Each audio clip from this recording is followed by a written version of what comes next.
Membership fees apply after free trial. Cancel anytime. Can I be real for a second? That goal you have to exercise and eat better, you really can do it. But nobody is going to do it for you. And nobody has to, because you can do it if you have the right tools and a community that cares about helping you get results. And that's us, Beachbody. It's as convenient as your TV or laptop, but you need to decide that you're worth it. Let us help you succeed. Here's how. Go to beachbody.com to claim your free membership and start feeling great.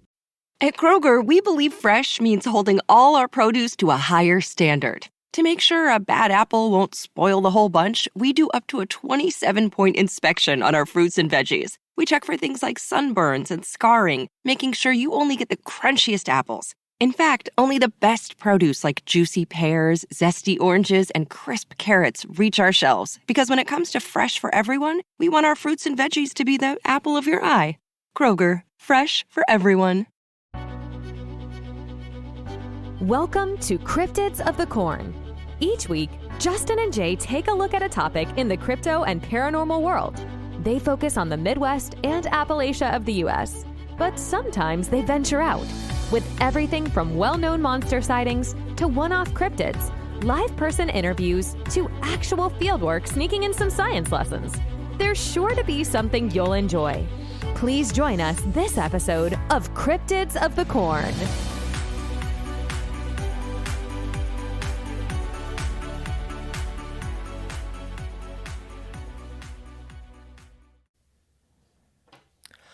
Mothman, there's no need to feel down, I said, Mothman. Lift that man off the ground, I said, Mothman. 'Cause you're new in town and there's kids to be abducted. Mothman, there's a place you can go, I said, Mothman. When you make your eyes glow.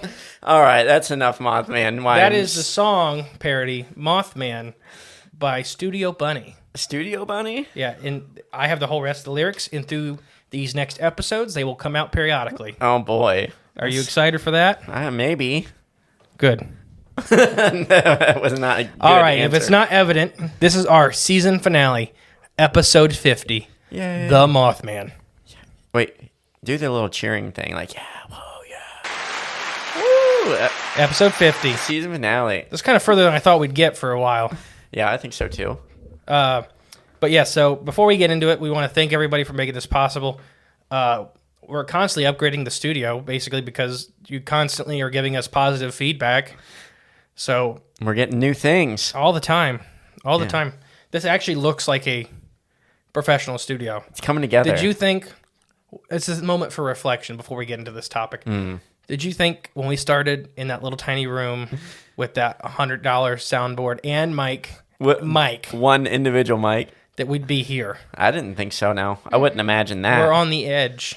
Of glory? Of 10,000 downloads. Oh, that is close to glory. We're just a couple weeks away, I think. Yeah, I think you're right. That's crazy. That is more than I thought we'd get in 3 years. One day at a time. Mm-hmm. Just keep chugging. And so we want to take this moment to thank everybody. I know we have an awesome group that we have on Facebook and that listen. Nice core. Yes, the constant feedback, the fun, the Cryptids with Coffee. It's been fun the whole time. It's grown. Has this ever felt like work to anybody? No. I mean, I just think it's a lot of fun doing it. I don't think it's really... Not work is what I'm used to as work, so... Same. Yeah. This would be the only episode I would consider almost close to work. Almost close to work. work? It was just because it was so fun to research. It just took so many hours. Yeah. Just compiling everything and kind of like me and you doing the phone calls, trying to get the structure we wanted for the episode. It's a big story. Yeah, right. And I want to do it right because I feel that a lot of podcast documentaries, everything about Mothman is very one-sided to fit their version of the story. It's none narrative driven. Narrative driven. Okay. And they have a narrative in their head. And it's not that deep when you scratch. Yeah. It's almost just scratching the surface. A lot of them. I mean, not all of them, and a lot of them do go deep. But like I guess it was they have an end result in their mind. Gotcha. Okay. And they want the story to go that way. Okay. So I'm following you. Yeah, like any of the shows and stuff like that's just they have a narrative. Mm-hmm. They have to get from point A to point B. So they tell the story to help them get from point A to point B. We're not doing that. We just want to tell the story. A lot of this is just going to be presented information We're going to try not to give our opinions on anything till the end. Emily, unfortunately, will be hopping in and out of these episodes or episode. I don't know. We don't know how long this is going to go. Someone has to earn money. Yeah. She has to work in this. But so she'll be here for the first hour and a half, and then she'll probably be back for the tail end tomorrow when we record the next day. If we record the next day. Right. See how long it takes to get through this whole thing. Yeah. So anything else to add before starting? Nope. Nope. Okay. Just appreciative of everyone, and glad we're here on this journey. Yeah, this has been amazing. Episode 50. 50. And we already have episode 100 planned. Yeah. We do? Arkansas. Oh, duh. Sorry. Duh. Yeah. So, yes, speaking of that, we went to Point Pleasant 2 weekends ago to kind of do research and get us in the mood and the thoughts of Mothman. We did the whole walk. I know a lot of you guys watch our videos we put up for you guys. I know, like, we have a couple people in Canada, and I know we have a couple people in Sweden. So it was nice, they may not actually get to come down and see the Mothman stuff. So I know it was nice for them to get a look at some of the structures and where stuff took places and stuff like that. It's definitely different being there than looking at pictures of there. Yes. Whole different experience. Mm-hmm. Mm-hmm. It's a different feeling. You can feel the presence. And the town is so nice. They're all as sweet as can be. Yeah, it's a small little town. They embrace this pretty good. I agree. All right. Well, we're going to get right into it. That was 5 minutes of just nonsense. You gotta start somewhere. Got to start somewhere. P.S. I love these new mics. I'm leaning back for the first time doing this. And it already makes me feel more relaxed. Yeah, see how your energy changes on this one. All right. So, the Mothman. Bum, bum, bum. The one and only. Oh, wait. You forgot to say our names. How could I forget to say our names? Yeah. Hello. Welcome to Cryptids of the Corn. I'm Mr. E. I'm Jay. I'm Emily. And together, we are Cryptids of the Corn. We cover all the major paranormal, cryptozoological stories of the Midwest and Appalachia, but we'll pretty much tackle anything where there's corn. You got to bring energy. True. Where there's corn and where there may not be. Hey, if you can throw a kernel there, we'll be there. Okay, no, I'm settled for that. We're working on an Antarctica story right now, but we're trying to make sure there's corn there, so it's kind of hard. Well, maybe I'll plant one there just to force it. We got to mail it. It's a 9-month waiting period, but it'll get there. By that time, the episode will come out. I can just see the Antarctic Research Station opening a tiny little box, and it's a single kernel of popcorn. Yeah. Like, okay. What's this for? Then you're calling on the phone. Did you get it yet? Did you get it? Did we get what? The kernel. Yeah. The click. Yeah. It's like a horror movie. That's all we need.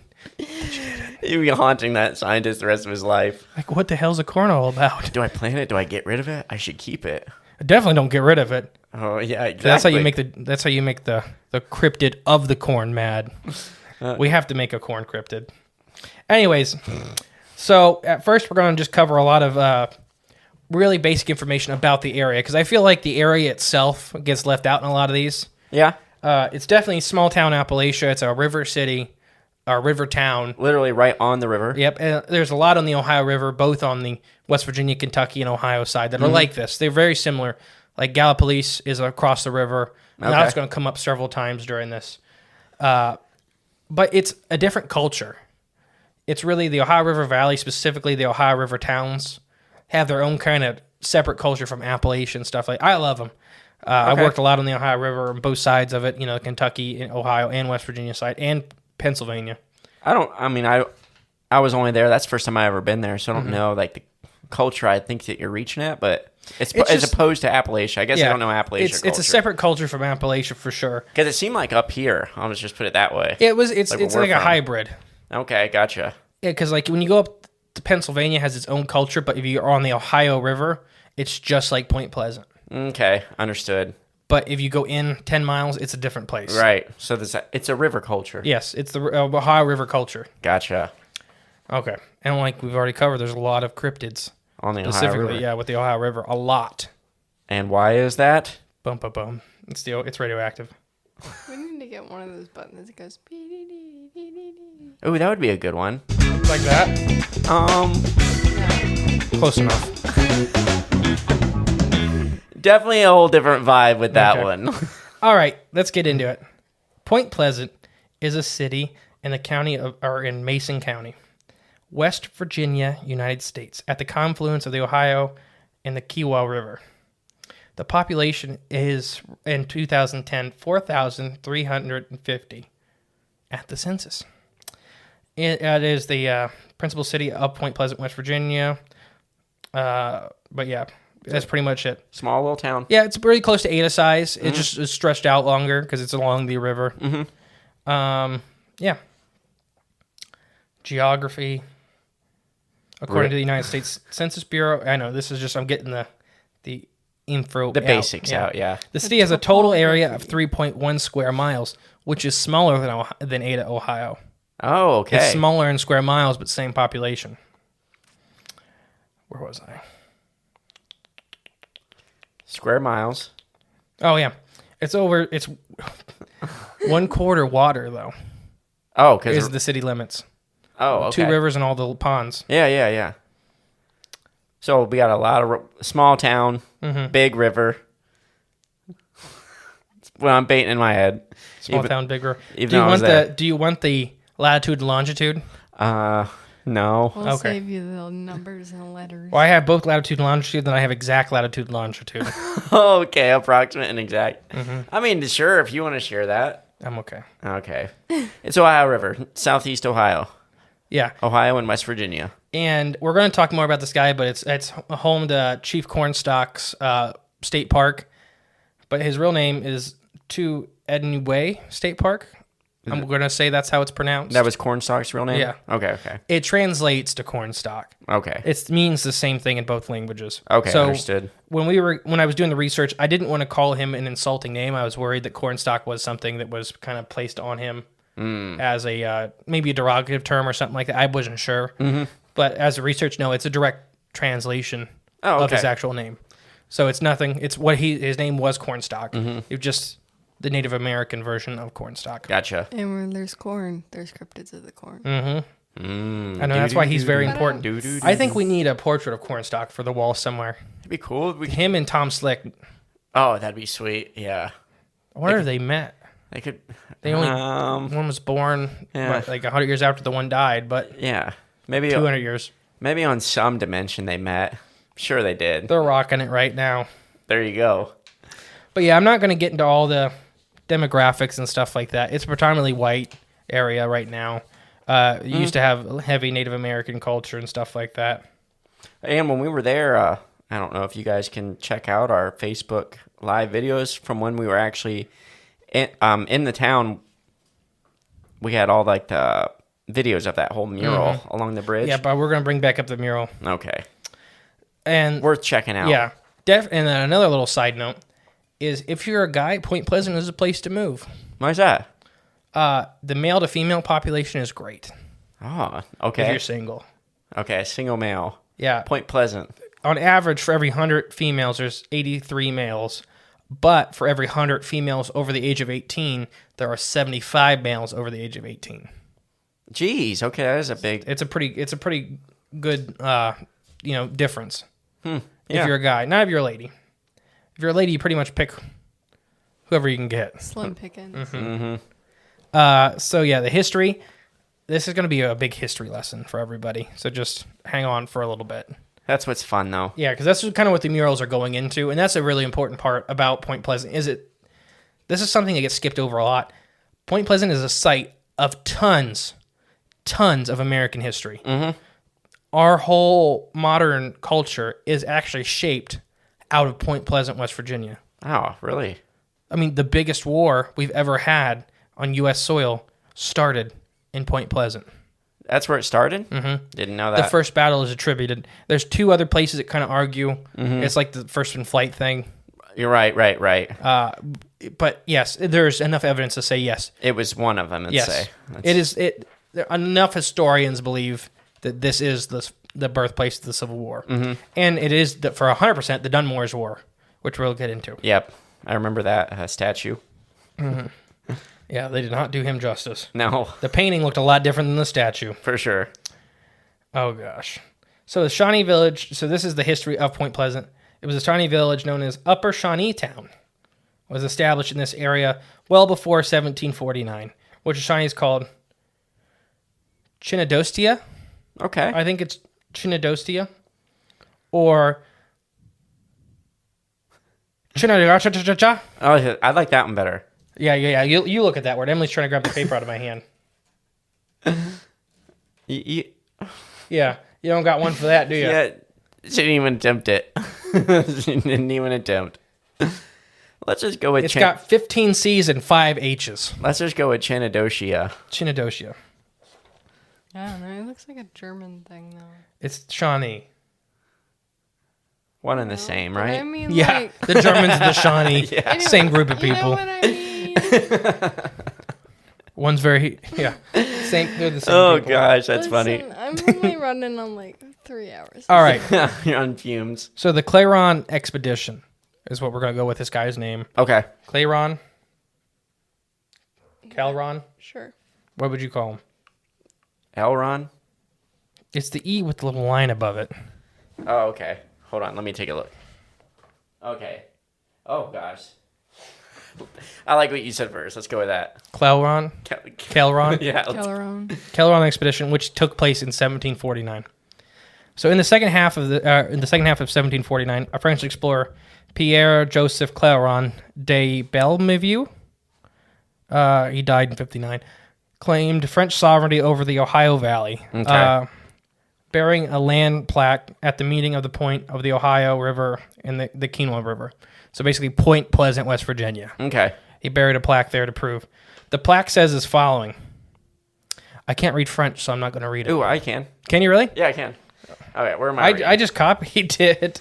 Oh, gosh. Okay, so I don't know. Did you have a translation? I do have a translation. Okay. Well, then read the translation. We don't have to read it in French, because I could read this. volunteered to read L'an it. 1749. Reine de Louis, Roi de France. I'm not reading this. No. I thought you were untranslated as you were reading it for us. No, I can't I can translate some words. I took 4 years of French. Don't play on your phone. But I couldn't tell you the whole thing. Please read the translation. Okay. In the year of 1749, There we go. in the reign of King Louis XV, is that The 9th. 9th? Okay. Wait, sorry. XV, is that 8? XV. No, XV is 15. X and then V. 10, 5. Okay, I don't know. So 15.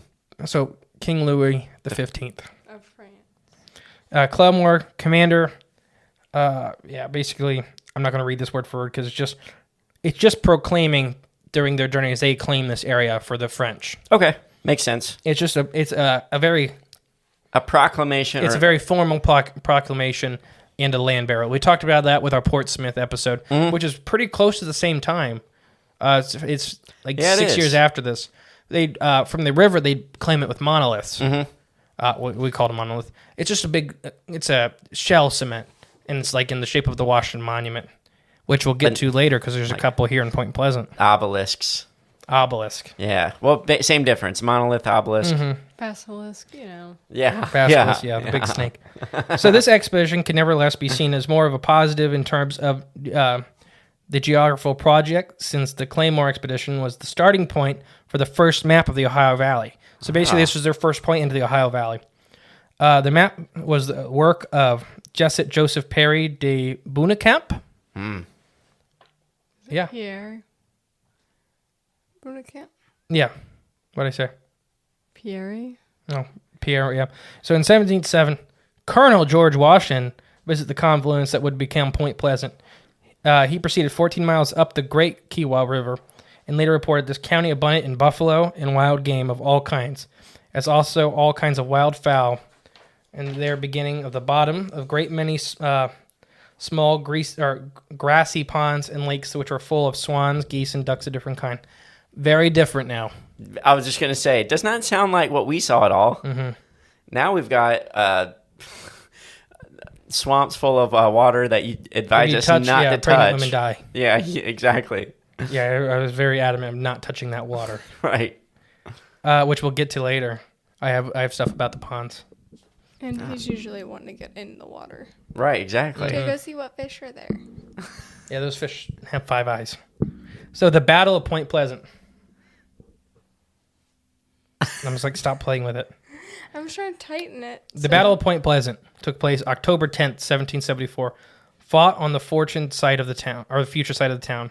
Over 1,000 Virginia military men, led by Colonel Andrew Lewis, defeated roughly equal forces of the Algonquin Confederacy of Shawnee and Mingo warriors, led by Shawnee Chief Cornstalk. So this is the first battle Cornstalk was involved with in the area. Okay. But yeah, the event is celebrated locally with the first battle of the American Revolutionary War. And in 1908, the U.S. Senate authorized erection of local monuments commemorating it as such. Most historians, however, regard it not as the Battle of the Revolutionary War, but the large part of Dunmore's War, 1774, which is what. So they're arguing. Is this what is leading up to Dunmore's War, or was this? Dunmore's War started in 74. Gotcha. Okay. So yeah, and the Dunmore's War was against the natives. Gotcha. Keep that Cornstalk in mind because he comes back later. People blame him for a lot. He sure does. Mm-hmm. They had a pretty awesome mural of him on that wall there at Point Pleasant. Yeah, him getting shot in the head. Well, or about to. Oh, I guess his kid was dead, not him. Yeah. All right, you want to read the settlement? Sure. And then hand it back when we get to Cornstalk. All right, cool. I'm sure they're tired of me reading. It's all right. They're here for Mothman. We've done nothing but talk about the Civil War. Well, that's all right. We got to start somewhere. You got to lay the foundation for Mothman before he comes in. All this plays a part, you know? Mm-hmm. So settlement, Camp Point Pleasant, was established by Colonel Lewis. At the time of the battle, and the settlement that followed also took the same name. So Camp Point Pleasant's the name of the settlement, also the name of the battle. Or was it, they go Battle of Point Pleasant? Battle of Point Pleasant. Okay. Although not certain, Point Pleasant may have been permanently settled by whites as early as 1774. A permanent stockade known as Fort Blair was erected there about the same time. Prior to that, hostilities between whites and Indians along the Ohio River Valley probably precluded the possibility of a settlement in the absence of a substantial stockade. In 1776, a new fort was built upon the site of the earlier fort and named for the recently deceased Virginia official Peyton Randolph. And it's still called Fort Randolph, isn't it? Mm-hmm. Okay. I thought I read that when we were there. Fort Randolph is best remembered as a place where Chief Cornstalk was murdered in 1777. Emphasis on murdered. Murdered, yes. Let's underline that one. Moitered. Moited. He was moited there, I swear. It withstood attacks by Indians the following year, but was abandoned in 1779. That's kind of nuts. So it was there for 2 years before it was abandoned? Didn't last very long, did it? Yeah, they weren't too happy about Cornstalk's death. Right. You think they would still be able to hold the fort down or something? No, I'm saying that the Native Americans went nuts. Oh, yeah? That was like, not to be, I don't know how to say this. Basically, they shot the guy holding the pit bull's leash. Okay. I understood, yeah. Good way to put it. So George Washington's 1770 journey to the Ohio River Valley had been occasioned by military grants that had been awarded by proclamation. I know, it's very heavy. In 1754 by Governor Dinwiddie to officers and soldiers who had served in the French and Indian War. The resulting survey encompassed 52,302 acres or 40 square miles and was subdivided in the 1780s as followed. So now we're going to talk about how they split up Point Pleasant. 9,876 acres, including the present site of Point Pleasant, to Andrew Lewis. 5,000 acres for George Muse. 5,000 acres for Peter Hogg. 8,000 acres for Andrew Stevens, and another 3,000 acres for Peter Hogg. So we got 8 out of all of it. Peter did. Don't know who that is, though. Another 5,000 acres for George Muse. 3,400 acres for Andrew Wagner. Skip ahead. Yeah, this is a lot. So basically, because there's a lot more names too. Yeah. So it looks like they separated this all up. Fort Randolph was rebuilt nearby in 1785 after the renewal of hostilities between the United States government and the Indians, or Native Americans, but saw little action and was eventually abandoned once again. The settlement at Point Pleasant did not receive an official charter until 1794. Yeah, so basically, that's it. You Yep. already read that one. Yeah, no. I was just going back to the dates. Yeah, so basically on and off, Point Pleasant was controlled and then abandoned, and then controlled and then abandoned. Controlled, battleground, abandoned. And that's a big chunk of Dunmore's war, is the Native Americans just coming back and fighting. So we're going to talk about Cornstalk now. Okay, this is where it gets juicy. And the reason he's, besides all the American history stuff, the reason he's important is sometimes the Mothman gets blamed on him specifically. Mm-hmm. I wonder why. Yeah, we'll talk about it. Okay. So, sorry, I got a sniffle. Foreshadowing. Yeah, dramatic irony. So Chief Cornstalk, born roughly 1720. We're not exactly sure because they kind of keep birthdays a little different than we do. So it's just a little hard to kind of be really, really sure. Their records aren't as... Not just kept. Different. Yes, different. And he died November 10th, 1777. He was a Shawnee leader in the Ohio country in the 1760s and 1770s.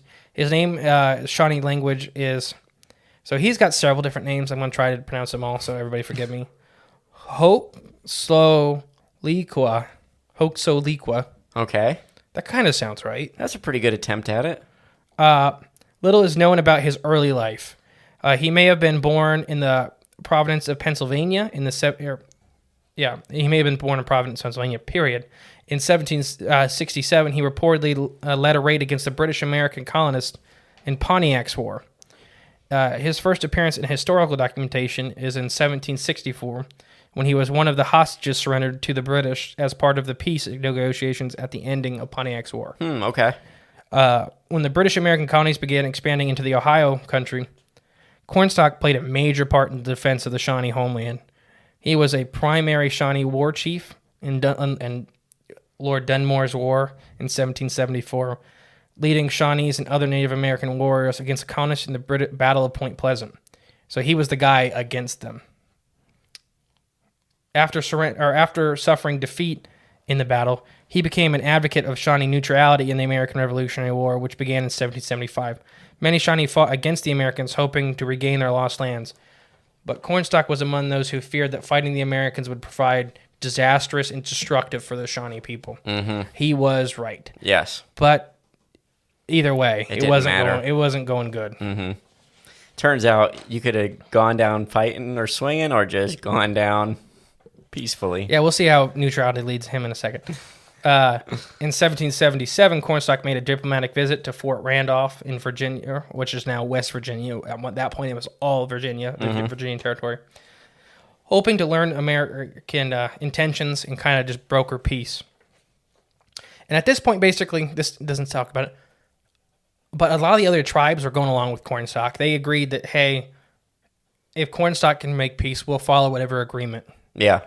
And so this was very important for not just the Shawnee tribe that Cornstalk led, but a lot of the other tribes in the area. I believe 12 in total for the Ohio River Valley, which is a lot. Yeah. But they all kind of were like, we know Cornstalk. We know he's a good guy. He's an amazing chief. Mm-hmm. If he can broker peace with the British Americans, then we'll go along with whatever agreement they settle. Right, they'll follow suit, basically. So this could have been a really big turning point for probably the positive. Mm-hmm. Because the Shawnee kind of led to why we treated some other tribes the way, because the Shawnee were such good fighters that we didn't give other tribes the chance to fight. Oh, okay. So, yeah. Or even a chance to defend. Yeah. Put it that way. Yeah, that's probably the best way to put it. Yeah. Wiped a lot of them off the map. But yeah, he and his three others were imprisoned. Yeah, were imprisoned in Fort Commander when the American military men were killed by natives in Fort Victory. Angry soldiers executed Cornstalk and other prisoners. His murder enraged the Shawnees, and yeah, basically there was no going back after this. And that's what really ramped up war. The straw that broke the camel's back. Yeah, because all these other tribes in the Shawnee were looking at Cornstalk, be like, okay, if he brokers peace, or when he comes back, we'll do what he says. And then, as far as they know, and I think there's some saying that the raid against the base, or the other base, the other fort, was staged. Ah, okay. Because some of the guys wanted a fight with the Native Americans. And there's some that's saying it was a completely different tribe that had nothing to do with them. And that was another thing. A lot of the British American settlers had a lot of trouble distinguishing tribes. Like between each other? Between actions and stuff like that. Okay. Like, just because the Shawnee are saying peace and the other tribe's not, when that's the Native Americans. Mm-hmm. It's all one to them. Yeah, right. And so there's some arguments of what actually kicked this off. But either way, basically, Cornstalk and his sons were pulled out. Cornstalk was famous for saying, don't pick a fight, just go down. And they shot and killed them all. Man, this reminds me of you ever seen the movie called The Warriors? Mm-mm. So it's like all these gangs in New York, and they're all like, they all come together to like gather in one spot, and there's one leader of one gang that kind of has a voice with all of them. So he's like announcing to all these, if we all come together and we all fight as one, we can basically fight against the police and stuff, and we can have peace amongst ourselves and have a lot better situation going on here. And then one guy shoots the guy and one of the gang members, and he goes down, and then it's just chaos amongst all the gang members because they all just want to fight each other, and everyone, doesn't matter who you are. Another thing it kind of reminds me of too, similar to that, is, I guess in a way, is Martin Luther King. Yeah, Jr. Martin Luther King Jr. Mm-hmm. Everything was pretty peaceful until he got shot, and they were mad, which they should have been. Mm-hmm. Yeah, it reminds don't shoot the guy that's trying to bring peace. Peace, yep. That's not the best. That's not the best move. Never. It just doesn't. If seem you to got end a well. guy that's trying to hold everybody back and is willing to be the face, he came to this fort on peace treaties undefended. Mm-hmm. No war party, which is something that gets skipped over him a lot. Mm-hmm. Most tribe chiefs and stuff like that would not. They'd come with a war party, just like a president would come with the Secret Service and everything like that. Yes. Yeah, you come with protection. He's like, no, this is for peace. Yep. He put full faith, and obviously he shouldn't have. Right, correct. But yeah, so basically, he's accredited to being the only voice of like moderation of the Shawnee at the time. The rest of the Shawnee were rightfully wanting to take their land back. Right, exactly, yeah. Yeah, and Cornstalk was one of the few people that understood. He'd seen the battles, and he'd seen how they were getting slaughtered. The writing is on the wall. Yeah, he's like, we can't win this. This is just... We just got to try to make peace and figure out what's going to happen next. Make the best from this point going forward. Mm-hmm. So now we're going to talk about the Mothman connection with Chief Cornstalk. Okay. So here we're getting to Mothman, finally. We're a half hour in, finally touching on Mothman. It's our first Mothman connection, right? Yep. So still others believe that the embodiment of the 200-year-old curse by Chief Cornstalk is the cause of the Mothman. This curse can be tracked back to the death of Chief Cornstalk and several of his tribesmen, his kids mostly. In this area. Yeah. Chief, I'm not going to say his name again, but Chief Cornstalk wanted peace in America's colonists, which we already kind of talked about.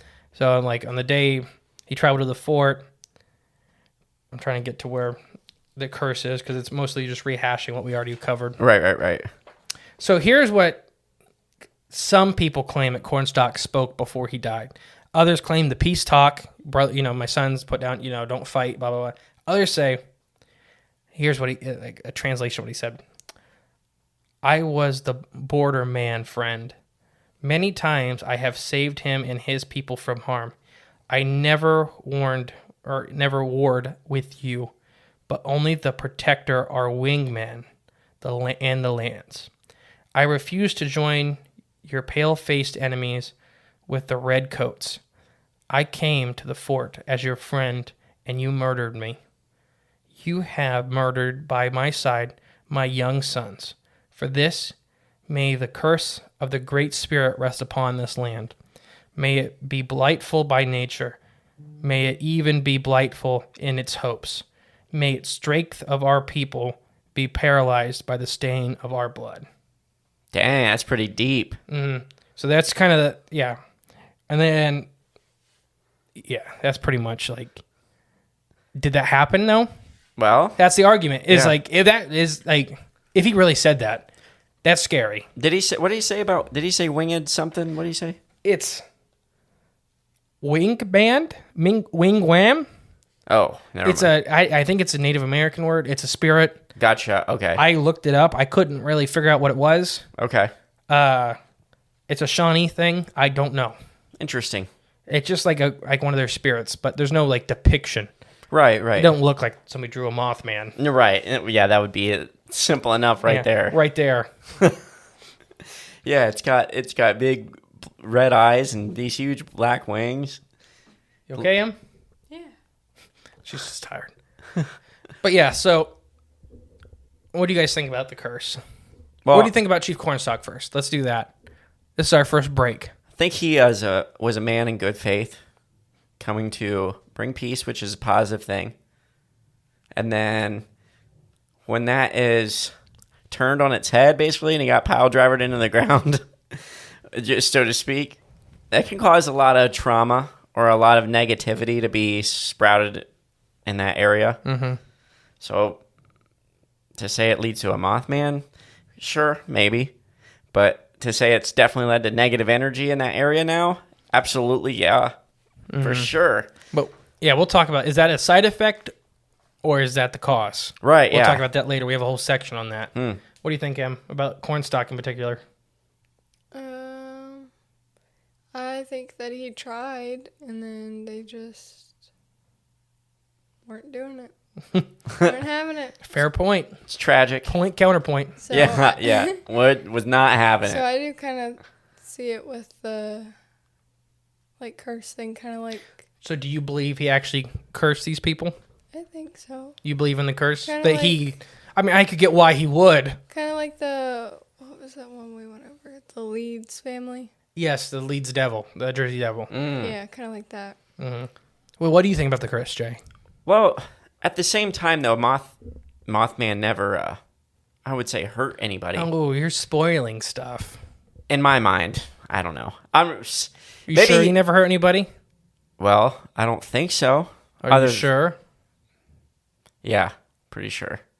Okay. I I'm just think. picking on you. Okay. Well, yeah, not to jump ahead, but He didn't purposely hurt anybody. okay, there we go. So I'm saying the curse may not necessarily He be did put people in the hospital. okay. The curse may not have been something like to physically hurt anybody, but just maybe something for that area, for people acting in bad faith as. But do you believe he actually cursed the land and the white settlers? I would say if he spoke it, he did it. I would say so. But yeah, there's the argument: is did he actually speak it? Because there's sources that go Right. back and forth that say no, he didn't do this. Oh, he didn't actually even say it. That's what I was saying. There's Gotcha. arguments whether that's Gotcha. real or not. I could see him doing that just for the fact that the way he acted in good faith and they didn't. I don't think he did it Okay. because he was a man of pure intention up till the end. Mm-hmm. I don't think he would turn on a dime on his deathbed. I think he'd be upset. But I think he just didn't want any more fighting. He didn't want any more bloodshed because he told his kids not even to fight. Yeah. So that's just going to bring more bloodshed and terror. I think he had enough in his life. I'm very possible. I just think I do also think someone that just watched their kids be murdered and then yeah, that could change a and person. as you're dying, you might say a thing or two that is a bit out of character. Yeah, I could see it either way. But I'm saying I'm putting my bucket in. No, he was a man of integrity up until the end. Mm-hmm. It just wasn't something he would do. Okay. And it's something I was could see looking that. into the Shawnee tribe. They weren't cursors either. Okay. There was some of the other out western tribes and stuff like that that actually dealt in the voodoo. or whatever you want to call it. I know it's not voodoo, but Yeah, it's African. yeah, I know. But the Algonquins were here too dealing with this. Okay. As far as I know, they weren't big into the Cold curses Yeah. and things. both A hex big, on you and your good- family and both your- amazing warriors. Yeah. The Shawnee and the Algonquins. Interesting. That's why Algonquin words are all over the country. Oh, okay. Wait, we got Shawnee here. Yeah, we in have this- a lot of Shawnee in our part. Yeah. But yeah, it's just tragic what happened to Chief Cornstalk. It Yeah. really is. It really is. He was a man for peace in a time where peace was needed. Well, exactly, 100%. A lot of tragedy in this area, as we'll find out. Yeah, this is definitely a hotbed of just horror. And did it start there? Was that why? And see, that's the thing we're going to get into is that really isn't the first horrible thing to happen. Not the first? Yeah. Okay. And first, no Mothman at this point, Correct. but just constant battles and death here. Yeah. And it's because it's a very powerful spot, as in you take the Midwest. That's the entry into the Midwest. Yep. You have access to the giant river to travel. And the giant river there. Yep. There are 2 giant rivers for travel. It's the confluence, so you can actually move giant loads of goods and stuff like that. So when I say powerful, I mean it is a strategic point. Yes. Because you're over the other side of the mountains into the flatlands. And that's the entryway into the Midwest to take, if you're conquering. Correct, It's a strong point to have. Makes sense, yeah. But yeah, and if you're trying not to be conquered, it's a strong point to hold. Exactly. So is that why there was so much death there for years, or is it because there's something else? Something else. I'm going with, like,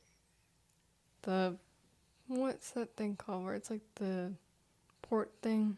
Portal? A portal? Not a portal, but it's like a heavy, like, all the activity happens there because... Portal area. Is that what it is? Yeah. But it's not like an actual portal that you... A window area. Sure. 'Kay. But yeah, that. Okay. Where flaps take place. Jumping ahead by 100 years or so, several hundred years. Okay. I'm not good at math. The TNT power plant and power station. It's built, constructed. It's constructed in Point Pleasant, West Virginia. Nice. So it's formerly known as the West Virginia Ordnance Works and is located, locals dubbed it the TNT area. It is now an overgrown wildlife preserve located in Mason County, but several miles north of Point Pleasant. It is also known as the McClintock Wildlife Management Area. The 3,655 acres of wildlife management area is occupied by 600 acres of farmland, 180 acres of wetland, incompressed 31 ponds, 1,100 acres of brushland, and 1,775 acres of mixed hardwood forest. Yes, so that's what it is now. And that's where we went. Yes. When we were exploring. A lot of exploring. our videos and stuff like that, we're walking around this and stuff like that. I remember seeing the signs for the park or whatever. The McClinton, I think that's how it's pronounced. Something like that, yeah. So part of the area was used to manufacture and store ammunition for World War II. So this was like, everybody talks about the tank plant in Lima, Ohio. Was 51 on Hitler's bombing list when he got here. Really? Yeah, this was number 3. No way. Behind the Capitol and behind New York. And then this spot right here. Yeah. Did not know that. Because this is where all of our explosives and everything were produced. Interesting. I didn't know it was number 3 on the list. That's pretty high. Yeah. Hitler wanted this gone. And that's saying something. So almost 100 large concrete domes that is often called the igloos or the bunkers were built into the ground to house explosives. They were designed to not be noticed from the air. And that's why they have dirt and stuff on top of them. Like we talked about, you're from the sky and stuff, you can't see them. Yeah, just kind of, and very similar to when you look on the map, when we looked at like the Finger Lakes area in New York, whatever those are, there's something underground. There's something like that. You can't see from the air.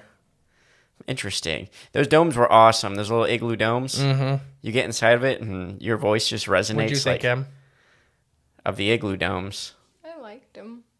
I like how they echoed. They echoed like nuts. Yeah, You could it whisper and it my sounded. head. It was like... It was nuts. I actually got scared, pretty scared in the one when you guys closed us in there. Did I tell you about that?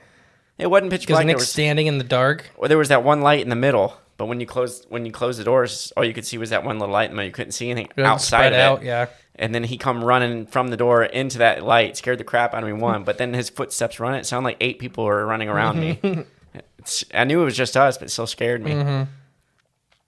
So a $45 million power plant that was installed in the TNT area when it was the ordnance plant. It also had its own power plant. Employed 3,500 people at its peak from 1942 to 1945. Oh, geez. Only those 3 years? Had almost 4,000 people working. Wow. Yeah. So many of the Mothman sightings have taken place in or around the TNT area, leading people to think that it's a Mothman's home or hideout, and we know there's a lot of places to hide, especially in the 60s when we're going to get to 66 and 67. The abandoned North Power Plant building was located, the location of several Mothman reports, including the initial Scarberry and Mallettes report or sightings that first took place to make in the local papers in November of 66. That's the famous ones we're going to get to later. That's when all this stuff started happening. Yeah. Yeah, the teens speculated that the creature, which locals referred to as simply the bird. So for a long time, it wasn't called the Mothman. It was called the bird or the bird thing.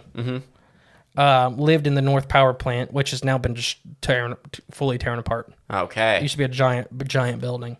There was just all the windows were broken out of and stuff like that. Yes, it's gone now. The building eventually came to be known as the Birdhouse for this reason. Oh, cool. Okay. The locals called it the Birdhouse. So he was definitely seen there often. And we're going to get into the sightings in a lot of detail later. But through 66 to 67, many West Virginia locals and sight seekers flocked to the area and trying to find the monster. Volunteer police officers and firemen established that each car in the area had at least one gun. They were making sure they had at least one gun. I'm going to make that clear. Yeah. They were checking. Firefighters and police officers were like, do you have a gun in the car? Just to defend yourself from this? Yes. They were scared of it. Imagine that now. Yeah, you got a gun? Yeah. Take a mine. Yeah. Oh, no, yeah, you got a gun? No. Here, take this one. I got extras in the trunk. Yeah. And just bring it back when you're done. Yeah, it would not fly. Yeah, they were actually like, it was so weird. It was a weird thing that was happening. It was later revealed that the TNT area was horribly polluted. And many of the ingredients that went into making the ammunitions were dumped and left to seep into the local ponds. Pond 13 here, that's the one we were right beside. Okay. Yeah, it's bad. So I have a little thing about it. Pond 13 is known for having the worst effects. A woman fishing in the pond discovered a red water seep, pointed it out to the wildlife biologist named Tom Dotson, which I graduated with Tom Dotson. Yeah, I know who that is. A Tom Dotson. Yeah. He sent it to the lab and discovered it contained high levels of TNT. So it was just pouring out into There was liquid TNT pouring into this pond. Okay. Yeah, and here's a cool thing.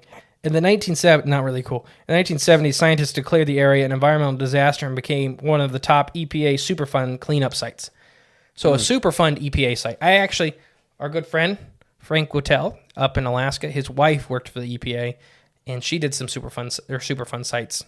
But besides that, I knew there's one in Ohio down by Cincinnati where like a bunch of radioactive sludge got into a water table, and they have it secretly contained. Ugh. Okay. And it's a Superfund site. You know what a Superfund site means, basically? They put a bunch of money into it to clean it up. Kinda. A lot of paperwork. Okay. Well, both are correct, except there's no budget. Oh, so it takes as much as it There's needs. no budget. As much as it needs to clean up, you're going to spend it. Yeah. Yeah. Interesting. To clean up or contain. Yeah. Because it's that dangerous that we can't deal with Not cleaning with it. paperwork. Yeah. The stop. Like if we need this done today, just get it done and we'll worry about it later. Yep. So there's only a handful of these in the U.S. But yeah. So basically it's just saying this is so severe. And keep in mind, it took them years arguing about the radioactive sludge they were dumping in the Ohio River. Yeah. Yeah. It took, decades. To do anything about it. Yeah. These Superfund sites are like, write a check. Let's go. Get over there now. Man. So you see why I wanted you out of the pond? Yeah, I didn't know. It's just crazy how they can let something just get so bad, like with zero disregard. Keep in mind it was the end of the mid to end 40s, and they're like, all right, we're done. Cover it up. Right, exactly. They don't care. Yeah, so the old North Power Plant building once stood on the property was demolished in the early 1990s. It was thought to be unsafe because of the frequent trespassers and the state of the building's decay. Basically, they wanted it gone because there were so many people going to this thing looking for the Mothman constantly. They're like, it's going to collapse and kill a bunch of people at any given time. So they just had to tear it down. Dang. So they abandoned the whole plant and everything, or the TNT. Yeah, late 40s. They just abandoned it and let that sit, and then the power plant itself, they were just done with it, let it sit until it's needed to be torn down, condemned, I guess. Basically, yeah. Okay, so it wasn't actually in use anymore. No, it was everything was abandoned at this point. For sure. Okay. Especially in the 60s when we get to that.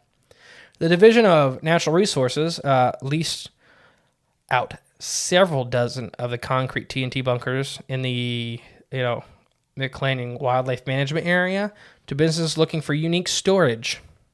So they used to let you store stuff in them. Like they would run them out and let you lock them. So it turned into a big storage locker. That didn't stay for very long. Yeah. Because on May 17th, 2010, the underground storage bunker filled with ammunition, it was actually TNT, exploded in the TNT area. Empty barrels and metal storage boxes were thrown everywhere, some landing as far as 100 feet away in the nearby swamp. The steel doors were thrown off, and the ceiling, which was made of 6 inches of concrete, lifted up and caved in. The bunker contained... Here you go. How much do you think it contained? This is the one that blew up. Gosh, I can't even imagine. I don't even know how to measure it. A lot. What do you think is a lot? Let's just say gunpowder. That's one thing they actually let us know was in this thing that blew up. 6,000 tons. That's a lot. 6,000 tons of 12,000 pounds? Yeah. No, 6,000 tons.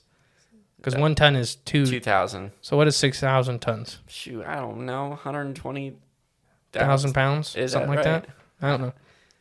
I don't know either. Okay, Emily's too high. Okay, yeah, I was just going to say, like, probably, I don't know, 1,000 pounds of it. And you're too low. Okay.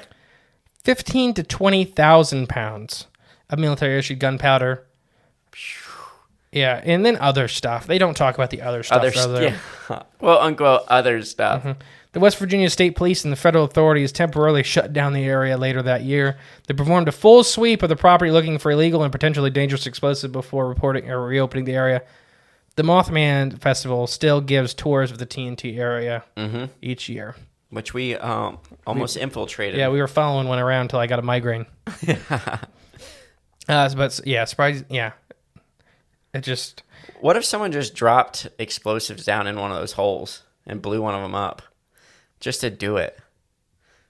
Is that a possibility? I doubt it, but yeah. So here's another article about the same stuff.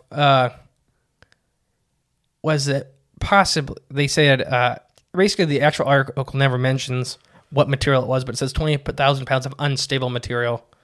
TNT. A lot of people think it was TNT. Right. They didn't want to admit they left some in there. 20,000 pounds of TNT unaccounted for until 2010. Yeah, exactly. Unless some guy was just storing his own made 20,000 pounds of TNT. You don't know what people do in their free time. If people can find 100 pounds of TNT, that's like so illegal and so great. Right, yeah.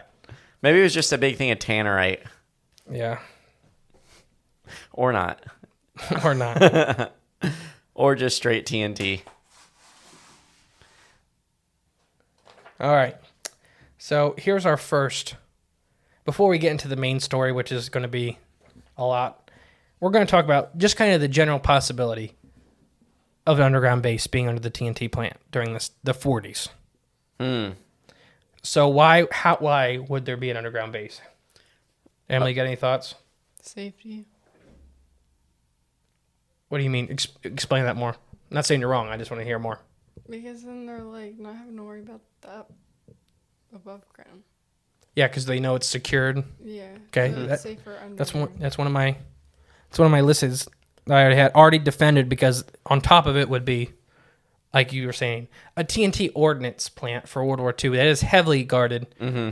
I also had the power. That's another good one. There's already a power plant that doesn't go anywhere else but the TNT plant. Yeah. So you don't see a drop in the power grid. Yeah. If you're running a giant underground base that may be doing really crazy experiments. Things that, you can't see, like what's actually Things going that are on. a little stranger. Yeah. Things that are maybe confidential.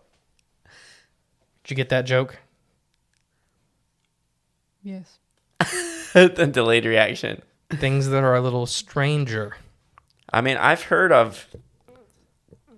I'm trying weirder things than that. Yeah, I've heard of weird things being underground. I've seen that there was a kid with nosebleeds with a shaved head ran out of the TNT plant one time. Oh yeah, when we were there last weekend. Mm-hmm. No, that was me. But yeah, power supply. It's already defended. It was Jay.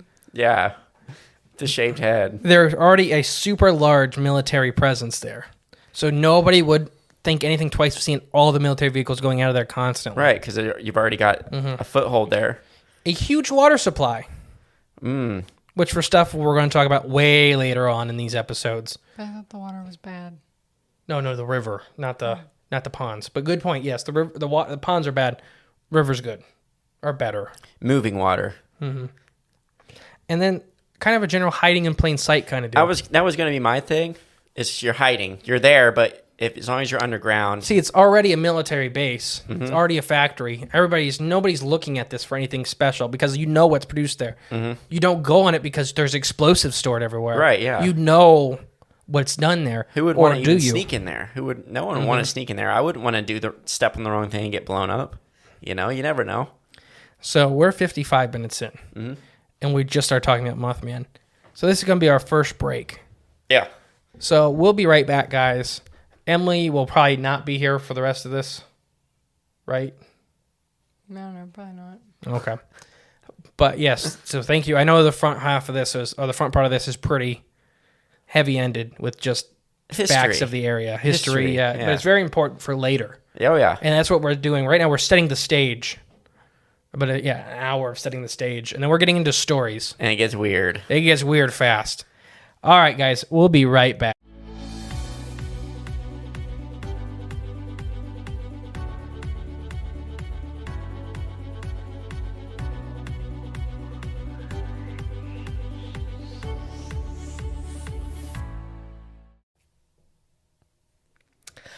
I say Mothman. Oh, no.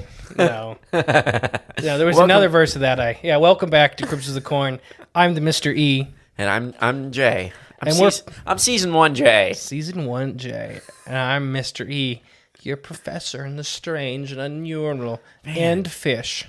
Oh, yeah, see, you got it going on. I could only think of Stacy's mom when you said that. Oh, yeah. Stacy's mom. That's how my brain works. Jay will say a phrase, and then I start singing. Mine's the same way, and you know about that song? I have an Aunt Stacy, so whenever I'm singing that song, I'm thinking, like, that's my grandma, you guys. Don't look like my grandma that way. Fun fact, first time I ever heard that song is at my grandma's house. I was a little embarrassed. We were watching Dave Letterman, and that band came on as a guest. Played that song at Stacy's mom's house. What are the odds? So we're going to get into the main sightings, the main stories, and then we're going to get into some not-so-heard stories in a couple books we have, and then we're going to get into the untold stories. Okay. So yeah. Yes. These are stories, the last set of stories will be ones that are documented that nobody talks about, and it always bothered me. Especially the more I researched this, the more we got into it. It's like, why is this not talked about? Discussed. You know why? And we talked about it in the first part of this, is it doesn't fit anybody's narrative. If you're trying to push for the extraterrestrial, it doesn't fit. If you're trying to put the omen of the bringer of death or the omen of death, it doesn't fit. The Chief Cornstalk curse? It doesn't fit. The one we'll talk about at the end, it fits the lost dog scenario. Is that with the SHC? Sand Hill. Oh, yeah. Don't bring him up to the end. I don't want to talk about him at all until we have to. That is the stupidest news article. I know it. No, it's not. Hold on to your britches. I know. Because I got one. Jay's got a surprise for all of us, including me. But until I hear this, the Sandhill Crane article that says, "This is a Sandhill Crane," is the stupidest single thing I've ever heard. Because of the Scarberry and Mallettes report. And that's how you'd pronounce their name, right? Is Mallett? Yes. Okay. Yep. If you believe that this encounter, I believe these couples, there's 4 witnesses to this one. I believe their story pretty much 100%. And if you go on our Facebook, we actually drove on the road where they were driving 100 miles an hour escaping the Mothman. Which is pretty awesome. Yeah. That's pretty cool. But it was a Sandhill Crane that scratched the car and flew 100 miles an hour and was screaming at them the whole time. Let's come back to that comment after we tell a story, so now they can see the sarcasm in your voice. Oh my gosh. All right. The Scarberry and Mallett wrote in the following report just days after the supposed Mothman encounter of November 15th, 1966. 1966. That's an important year for all this. 1966, 1967. The documents give insight that the earliest beginnings of the West Virginia's Mothman legend. These reports were not part of the public record until they were used in the publication of Jeff Wormsley's book. I think that's how you pronounce his name. Walmsley? Yeah. So it's close enough. Wamsley. And that book we use a lot for this episode. Walmsley. So sorry, Jeff. I'd love to have you on the show. Sorry I can't pronounce your last name. If you ever listen to our show, you'll see you're not alone. But yeah, and it's actually, so it wasn't used until that book. Mothman, Facts Behind the Legend. I actually have Mothman Behind the Red Eyes because the other one was sold out. Mm-hmm. So, but both are by him. They're great books. A lot of resources there at the Mothman Museum. But yeah, the pages, all of which were one part of Linda Scarberry's collection documents, were later put into the Mothman Museum for all to see. So these are word for word, basically what you can read and see. Mm-hmm. You got your thing ready to go? I'm got it ready. You keep saying the names, and I'm just biting it. Yes. So this is a lot. This is a big story. All right, so this is Linda Scarberry's report. This is her official police report. Okay. So this is what she told the cops. And keep in mind, this is 1967. These are two young couples. They were out necking. Because that's what couples used to do, is just go out and make out, I guess. It was a different time. Yeah, you know what I don't want to do is go in a car with another couple and make out. Well, you also have cell phones and I guess, stuff yes, now. I can watch TV. Yeah, exactly. Good point. That is a fair point. I can easily watch TV and get on the internet. Yeah. All right. Then it was just you listen to the radio and you go with your friends and then you all Get make bored. out. Yeah. Oh, man. All right. So Linda Scarberry's report. We were riding through the TNT area on the side of the road by the old powerhouse building around 12 a.m. That's a.m.'s at night, right? Correct. Okay. I always get the noon is the one that noons throws and you midnight. off. Yeah. On Tuesday night, November 15th, 1966, when we came over this small raise in the road. All at once, Steve yelled for us to look at that thing in the road. I looked up and saw it going around the corner at the old powerhouse. It didn't run, but wobbled like it couldn't keep itself balanced. Its wings were spread just a little. We sat there for a few seconds when Roger took off. I kept yelling at him to hurry. We didn't even stop for curves. We just got out on Route 62, and we were coming down the road, and that thing was just sitting on the hill for a second. When you could into the first bad curve. As soon as our lights hit it, it was gone. It spread its wings just a little and went straight up in the air. When we got to the armory, it was flying over the car. We were going between 100 and 105 miles per hour down the straight stretch of road, and that thing was just gliding back and forth over the back part of the car. As we got there in front of the lights up by the resort, it dived at our car and went away. I could hear the wings flapping as if it got more speed as it went up. We were all terrified and kept yelling at Roger to go faster. As we came into the straight stretch by the C.C. Lewis's farm, the thing was over our car again. Then it disappeared as we came into the lights by C.C. Lewis's farm gates. We went down and stopped at the Dairyland and tried to decide what to do. We just sat there and looked at each other. I wanted to go to the police station, but Steve and Roger kept saying they'd just laugh at us. We talked about it for a while, and Roger and Steve wanted to go back up the road. Mary and I kept trying to talk them out of it, but finally, when we got to C.C. Lewis's farm gate, they decided they didn't want to go back, so we turned around. As we were turning around, we saw a big dead dog laying along the road. When we were almost turned around, the thing jumped up and leaped over the car and went through the field to the other side of the road. We decided to go to the police station, and then we went down around the Tiny's drive-in looking for them.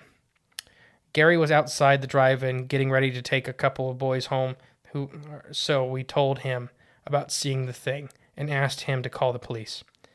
After the police came, we went back up the road in our car with Gary and the police about a half mile behind us.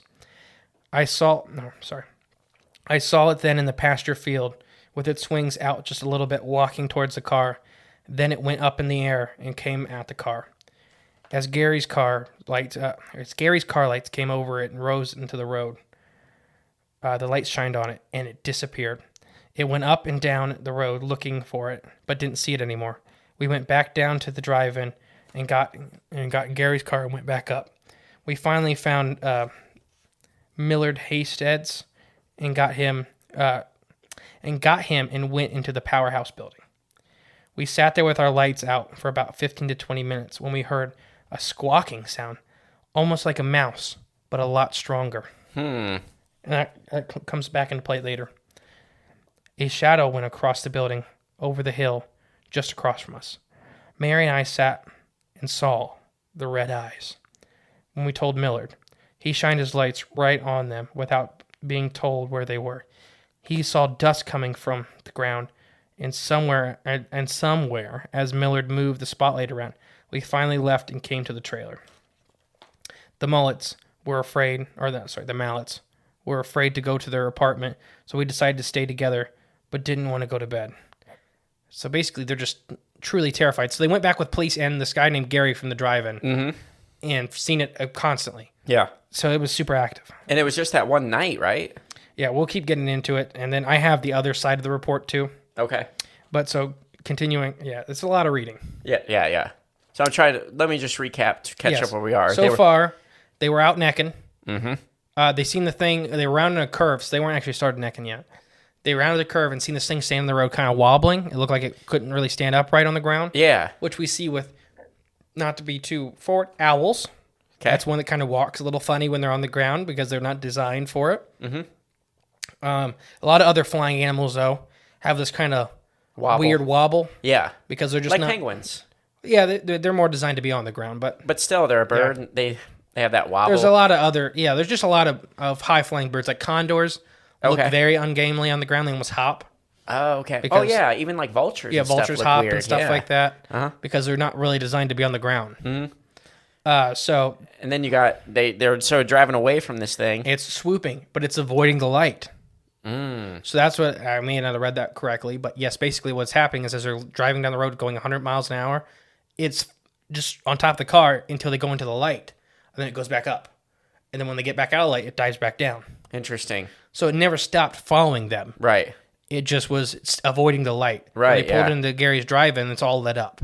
So it wasn't around. But they did find the dead dog when they were leaving. Yes. Which is... I wonder what that's all about. I think it was a message. Yeah, from Mothman? Or whatever this thing was. Or somebody else. Yeah. Oh, okay, yeah. You don't know. Mm-hmm. I would be freaked out right now. And then they could hear the Mothman squeaking like a mouse. Yeah. So they went back and they seen it with other people. Mm-hmm. So yeah. So basically now we're at where the Mallettes are, not the Mallettes. I keep saying that. Mallettes. We're afraid to go back to the house. So they all stayed together. So back to Mrs. Scarberry's report. We just turned on all the lights and stayed up. Wednesday we went out again, or up to the building again, and found these off tracks around the building. Steve was around the boilers by himself, and suddenly he came running out, white as a sheet, yelling for someone. He said he saw it in the boiler. So this is a boiler for a power plant. Yeah. So we're talking something the size of a house. Yeah, it's gigantic. Yeah, we're not talking about... Because I see some people say, how it was in a boiler? Like when I was reading online and stuff like that. They don't do the research and see that... For a power plant. Yeah, it's a boiler. It's the size of a house. It's not it's not someone just personal one in their own home. So that night, it was seen at Thompson's. So he went up there, and Mary and I stayed in the house while Steve and Roger, which makes me laugh because Steve Rogers, Captain America. Oh, okay, gotcha. So it always makes me laugh. Wasn't even thinking. So Steve and Roger and a few other bystanders were looking for it. On the way up, I saw it from the highway above the trees gliding back and forth. They searched the area around Thompson's house, but didn't find anything. We stayed home around 12:30, and I saw it on one of the maintenance buildings. Mary and I started crying, and Roger took off. I kept thinking about the thing following us again and again, but it didn't. So at this point, they're like, "Is it coming for us? What do we do to it?" Right. Or is it targeting us, or is it just happen to be following us? Just is it doing it on purpose, or is it just have interest in us right now? Or is it just being everywhere and they're just happening? They're looking for it. Yeah, so they see it. Okay. Yeah, I don't know. I don't know the answer to that question. Right. Well, no one will accept the Mothman or whatever this thing was. So where was I? Sorry. So we went to my mother's, and we went to my mother's, and I went all to pieces. Roger and my dad took me down to the hospital. I finally got back home and we all stayed together that night again, but didn't go to bed till 3 or 4 a.m. We were still afraid to go to sleep. The next Thursday, we went back up with all the reports, and we were all hearing the clanging noises from inside the building. So basically, like, they could hear it. Like, it was still inside. And like earlier when we were talking about the previous episode, when we were talking about, they started calling the power plant the birdhouse. Yeah. This is why they started calling it the birdhouse. It was always there. It's inhabiting it. Roger, Steve, and the reporters went back in and found the boiler door open, and Steve had shut it when he left a few minutes before that. That night he went back up with Mary Hayter.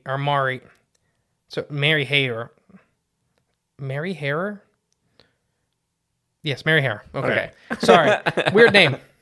And I saw the eyes inside the fenced-off place beside the powerhouse building.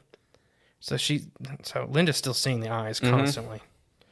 And which we'll talk about. Was she seeing the eyes constantly, or did she snap? Oh, okay. Was the first encounter enough to burn it in her brain? Which we'll talk about with... I have a personal experience that we'll talk about that relates to this. Maybe that she really wasn't seeing the Mothman everywhere she was seeing it, but she was so... Traumatized by the first sighting. I'm not saying she didn't ever see the Mothman. Right. But she was seeing this thing everywhere. Yeah. Yeah, so on the way home, I saw the eyes back in some trees from the road as the car went past, and looked back, and I could see it, and I could see its form. That is the last time I had seen it. To me, it just looked like a man with wings. It was a dirty gray color. Its body shape formed with the wings on its back that came around it. It had muscular legs like a man and fire red eyes that glow when the lights hit them. There was no glowing about it until the light hit it. I couldn't see its head or its arms. I don't know if the eyes were even in its head. When we came down the straight stretch by the armory, it didn't even seem like it had any trouble keeping up with us. It must have had very powerful wings. So she's talking about the first encounter when it was chasing them. Yeah. Oh, yeah. At no time did this thing fly at us from the front of the car. It stayed over the back end of the car while it was chasing us. It seemed to be afraid of the headlights. But I read in the paper today that it had been seen in the daytime in town. That I do not understand. The prints we found at C.C. Lewis's and both the Powerhouse and the Thompsons, they look like two horse sheep put together, but smooth. Two horseshoes, that's a misspelling. Put together, but smooth. Okay, gotcha. So like a big W, I'm guessing. Yeah, that's kind of what I'm picturing in my head. I know people are laughing at us, but it's no laughing matter. We never fought this time. We never forgot this time. It has affected our lives in many ways. I keep going on nerve and sleeping pills. When it gets dark, I feel the fear creeping over me.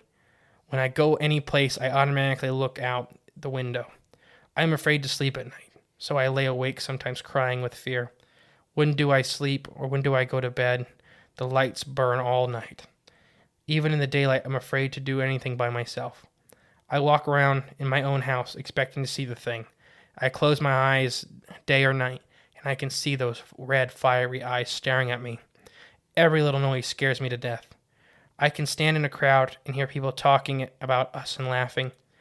People even said that we were probably liquored up, but we were not.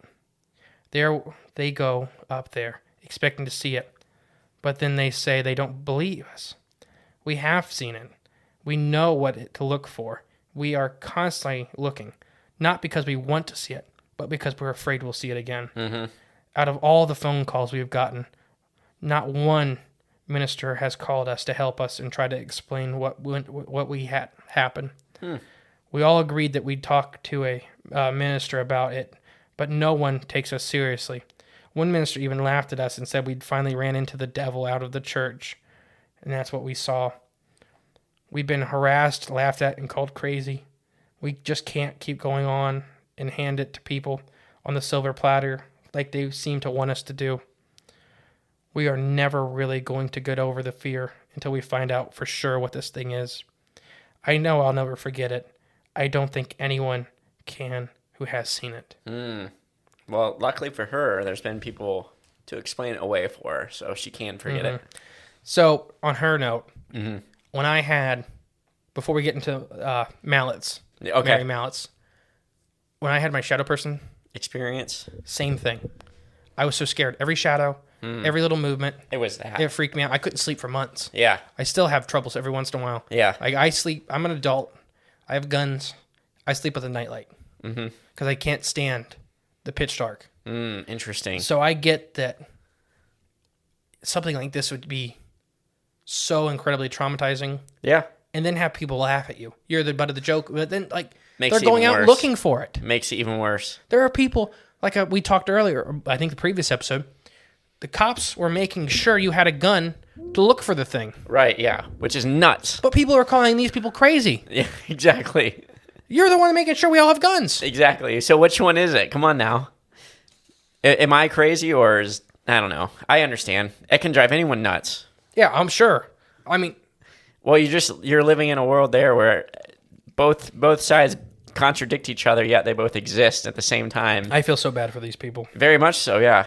Because what's the one thing that'll make you feel better about, I guess, anything you're anything you're feeling internally is probably talking about it. Right. And now the one thing you want to do, you can't really do because the fear of getting ridiculed from that, the repercussions of whatever that is. So it pushes you down that box even further, or suppresses those feelings or those fears, which would make you reasonable why someone would start, I guess, manifesting or seeing those things, even if it's not there. I don't know how much of the time she was seeing it. I know it was. I read a little roughly, so I could have chopped it up a little bit. I don't know how many of the times she was seeing it and not really seeing it. Yeah, or yeah. If every time she's seen it, she was actually there. Was it just all over the town constantly? We get into some later stories. Once we get away from the Scarberries and the Mallettes, it was everywhere, and all kinds of people seen it.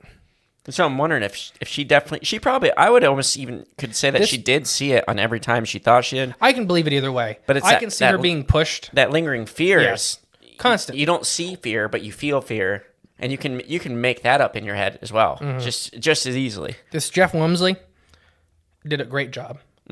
He has just put so many awesome stories together that people that we always talk about, these stories die with these people. Yeah. And he saved a lot of these stories. Great books. You just need to buy these books. Worth the read. Yeah, they're $20. Just buy them. If you want to, Like these are the. I guess, dive into this stuff. Excuse me, I can't stop. But yeah, I definitely feel bad for them. I definitely feel their. I want to say pain, but I feel their fear. I feel it, and I get where they're coming from, and I understand how hard it is to talk to somebody about something that can be this traumatic, and then get laughed at for it. Like, okay, that would be awful. So, if you're ready, I'm going to have you read Mary's official report. Okay. So, I got the title right here, but it's Mary. It says it's Mary Mallett's official report. Did you want me to? Not yet, because we're going to do Mary's and we're going to do Roger's. Gotcha. Okay. I don't think Steve ever gave official report. Let me look. Yeah, Steve never gave an official report. Okay. So this is Mary. What was her last name? Mallett. So this is the other one that was in the car with them. This is the other lady. All right. So here we go. The four of us were riding around between 11:30 and 12 o'clock on Tuesday night, November 15th, 1966. Before you continue, I forgot that these reports were all given separate. Okay. Which, don't they normally do that just for the Yes. case of consistency? Yeah, so that's what I'm pointing out. Okay. So when you start reading these and we go through them, They're all separately told stories Yes. of the same story. as far as I know, they're not just sitting there all telling it together. Gotcha. Yep. Okay. When we came in from behind the old powerhouse, and as soon as we came up in seeing distance of the powerhouse, Steve first seen this thing along the side of the road, and it ran to the powerhouse. This is when I first saw this thing, which appeared to be a man about 6 feet tall, with wings on its back, and red eyes 2 inches in diameter and about 6 inches apart. The Scarberries also saw this thing at the corner of the house, or of the powerhouse, and we all seemed to be stunned when he took off out the road at a fast speed. And as we drove back down towards Route 62, we saw this man with wings standing on a bank, but I could not see his head as soon as our lights hit the bank. You could see its eyes plainly, and it seemed to take off upward very fast. Well, we all saw that, and Roger, the driver, speeded down the road, and as we speeded down the road on the straight stretch at about 100 miles or 105 miles or so miles per hour, the thing glided over the top of our car back and forth until we drove into the lights by the armory. The thing never once flew in front of our car. It seemed to be afraid of the lights, which, yeah, they both describe that, which we might need to come back to that, the lights. Oh, yeah. Definitely. Very important part. We drove down through town and stopped in the lights at about Dairyland. Okay, the place they're going. Yes, that's closed. That's gone. Mm-hmm. But do you remember that kind of where the fairground turn was? Going to the TNT area? Yeah. It's right there. Okay. On the river side of the road. Okay. I know what you're where talking it about. should be. Should have been, I believe. Gotcha. From my map. So, yeah, another thing Jeff does, he gives an awesome maps. Oh, sweet. So you can get a very good visual. Yes. Of the layout of where these people are going. So it said we drove down the lights in front of the Dairyland. We all talked, and we discussed about it. And Linda said, I think we should go to the police, but we didn't. Then we decided to go back. We got as far as C.C. Lewis's gate because we were not really for going back. Okay, now I understand. Yeah, it's written a little... Like someone would say it in distress. Yeah, and keep in mind it's the 60s. Right. As Roger turned the car around, the lights moved over a large dead dog along the side of the road. As we turned, something ran from behind the tree and jumped over top the back of our car and ran through the field. Then was when we decided we should tell someone, which, don't blame ya. Dead dog and this thing jumps over your car. I'd be telling someone at that point, too. Yeah, dead Dougie. Yeah. Like, all right. We went down by Tiny's Drive-In and Gary, and a couple of others were just coming out of the door, so we told him what we had seen. We were all frightened, and the first thing he asked us was, have you kids been drinking? Our answer was no, we had not been drinking. So we asked Gary to call the police, and he did. We waited on the police, and when they arrived, we decided that the four of us would go up the road ahead of everyone. So we all did. As we were driving up the road, we saw it again in a field, and it came up behind us. And when Gary's lights could be seen behind us, the thing left again. And we turned at the traffic circle and went back. Millard Halstead searched the top trees with his searchlight, and we all went back to Tiny's, and the four of us got into the car with Gary and went back in the dark area on the left side of the road. I'd seen two large red eyes, and all I could do was point and burst into tears as fright came into me. But none of the other four saw anything. So we turned at the traffic circle again, and we went back into town, and Gary told Millard of our frightening experience. And we got into the car with Millard and went back to the powerhouse, and we sat there with our doors locked and our lights off. We could all see shadows coming over the building, and I said, I can see those eyes. And Millard put the spotlight right on them without asking any direction in which we were looking. And that's same account the last person just told. It's because he's seen it. Right, exactly. He knew exactly where it was when she had... I think... So sorry to... That's pause fine. you. I think he had already seen it and didn't want to bring it up. Until she... And then she seen it, so he was like, oh, okay, I'm not just imagining that. Let's see what this thing is. Mm-hmm.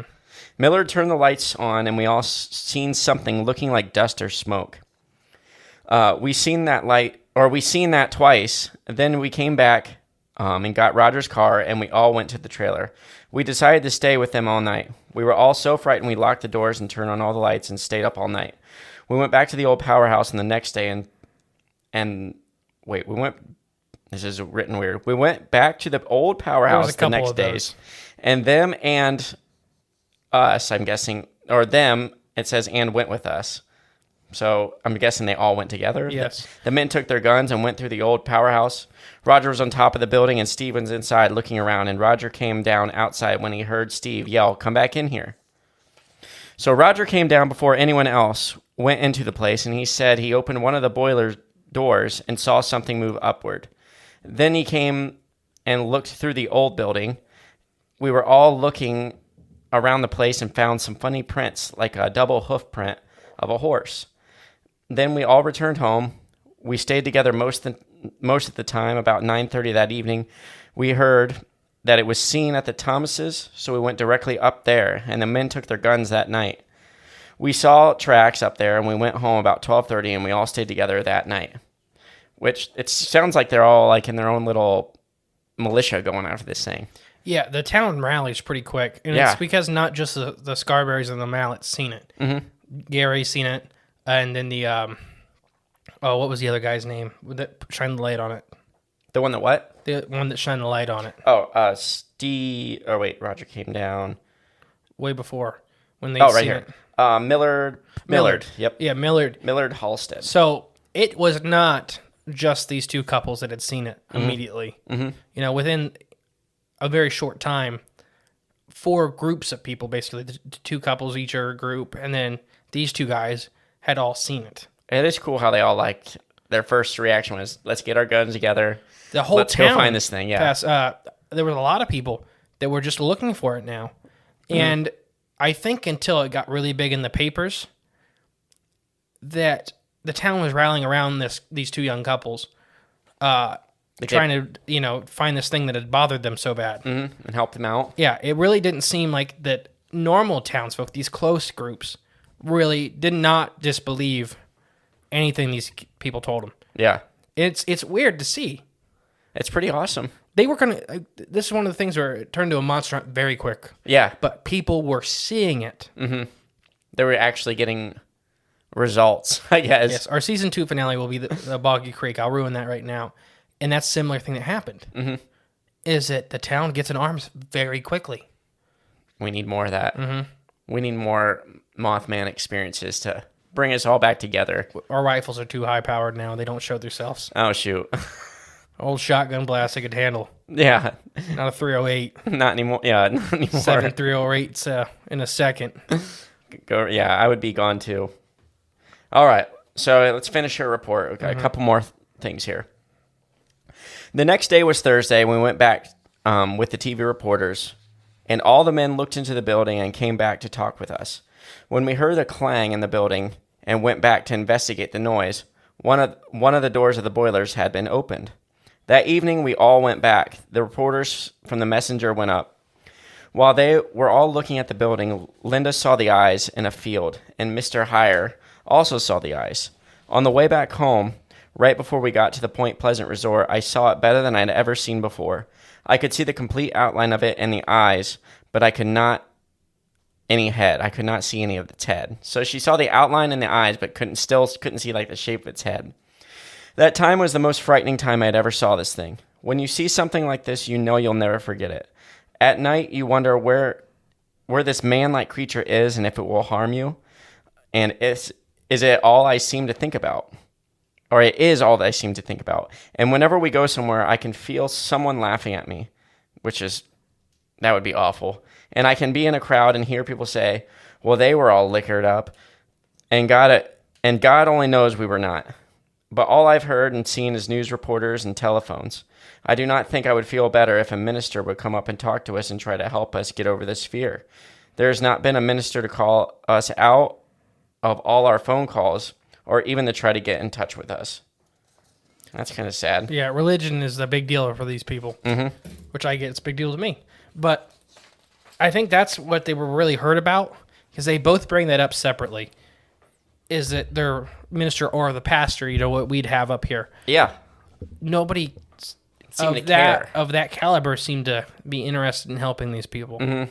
They all thought it was just a liquored up fantasy. Right, yeah. And then the feelings in the crowds and stuff like that, of people making fun of them, stuff like that. They both, Linda and Mary, share that. Felt that feeling, yeah. Mm-hmm. What an awful feeling. It's like a sixth sense. Everyone has it. So, last we have is Roger Scarberry. Steve did not give a report. Maybe him is, I don't know. Who knows? He may have been dead at this time. I'm not sure. For real? Mm-hmm. When they talked to Jeff. Oh, okay, gotcha. I'm not sure. That's the only reason I could say it, because they were all pretty open to talk to Jeff, except Steve. But that may be the reason. I don't know. That's speculation. Right? Yeah. All right. So Tuesday, this is Roger Scarberry's report.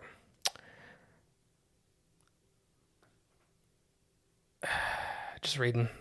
This is a lot of reading. All right. Tuesday night, about 12 o'clock, while riding in the TNT area, we came upon the thing. It had the shape of a man with wings.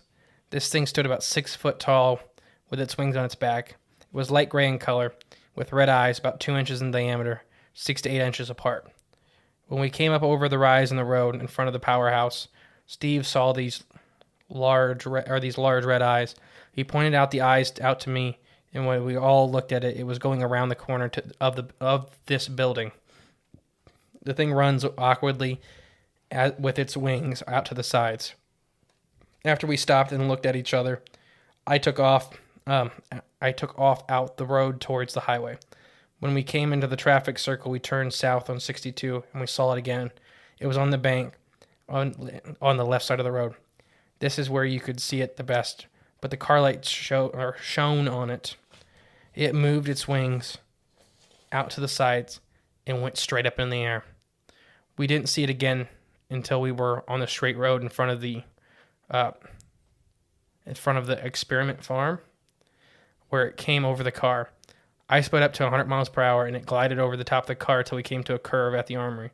Then it was gone. Then we came on into the town.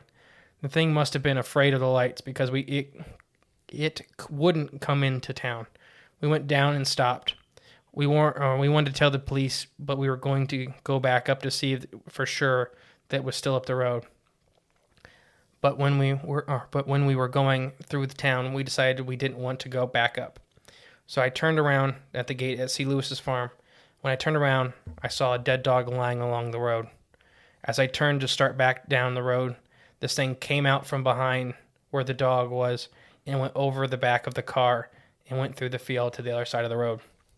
Then we went downtown into Tiny's drive-in and told Gary what we had seen and told him to call the police. When the police got there, Gary and the police followed us back up the road where we all saw it again.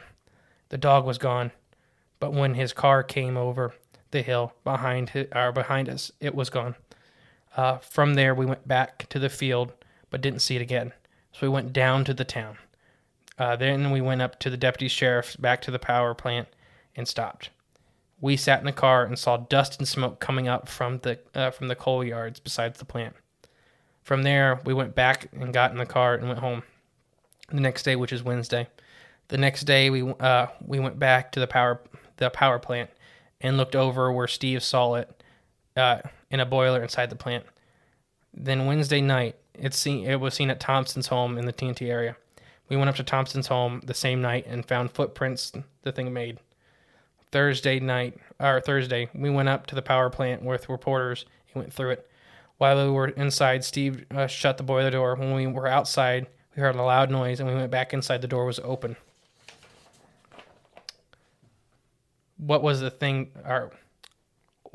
this thing looked like was about 6 feet tall with large wings on its back. It had the shape of a man, but 2 red eyes about 2 inches, which he already described it like this. Mm-hmm. The wingspread of 10 feet. The thing, whatever it is definitely not a crane or a goose or a balloon or any of those things it has been called. I have seen it and I know what it looks like. Okay. So yeah, that's pretty much the end of it. Yeah. So, I mean, all 3 of them gave a very, very similar let's talk about this. Yeah. So, yeah, they're all spot on. Separate accounts. Mm-hmm. Definitely fully terrified. Yes. Especially the women, which I get. The men had to be a little more macho. It's just... Oh, I forgot to add about the German... It was a German Shepherd. That's why I made the joke about Dougie. For those listeners that don't know, Dougie is my German Shepherd. Gotcha. It was a German Shepherd that was dead. Really? Because that night, a farmer said he seen a giant eagle swoop down and grab his German Shepherd out of the field. Oh, no way. Yeah, that's a separate report. So is it a coincidence it ended up right there in front of them or no? I think it was the same time. Yeah. Because it was just down the road, the German Shepherd, Yeah. the farmer was. I think it grabbed it. I don't know if it was hungry, if it was a scare factor, if it was to deter these people from going back. Yeah.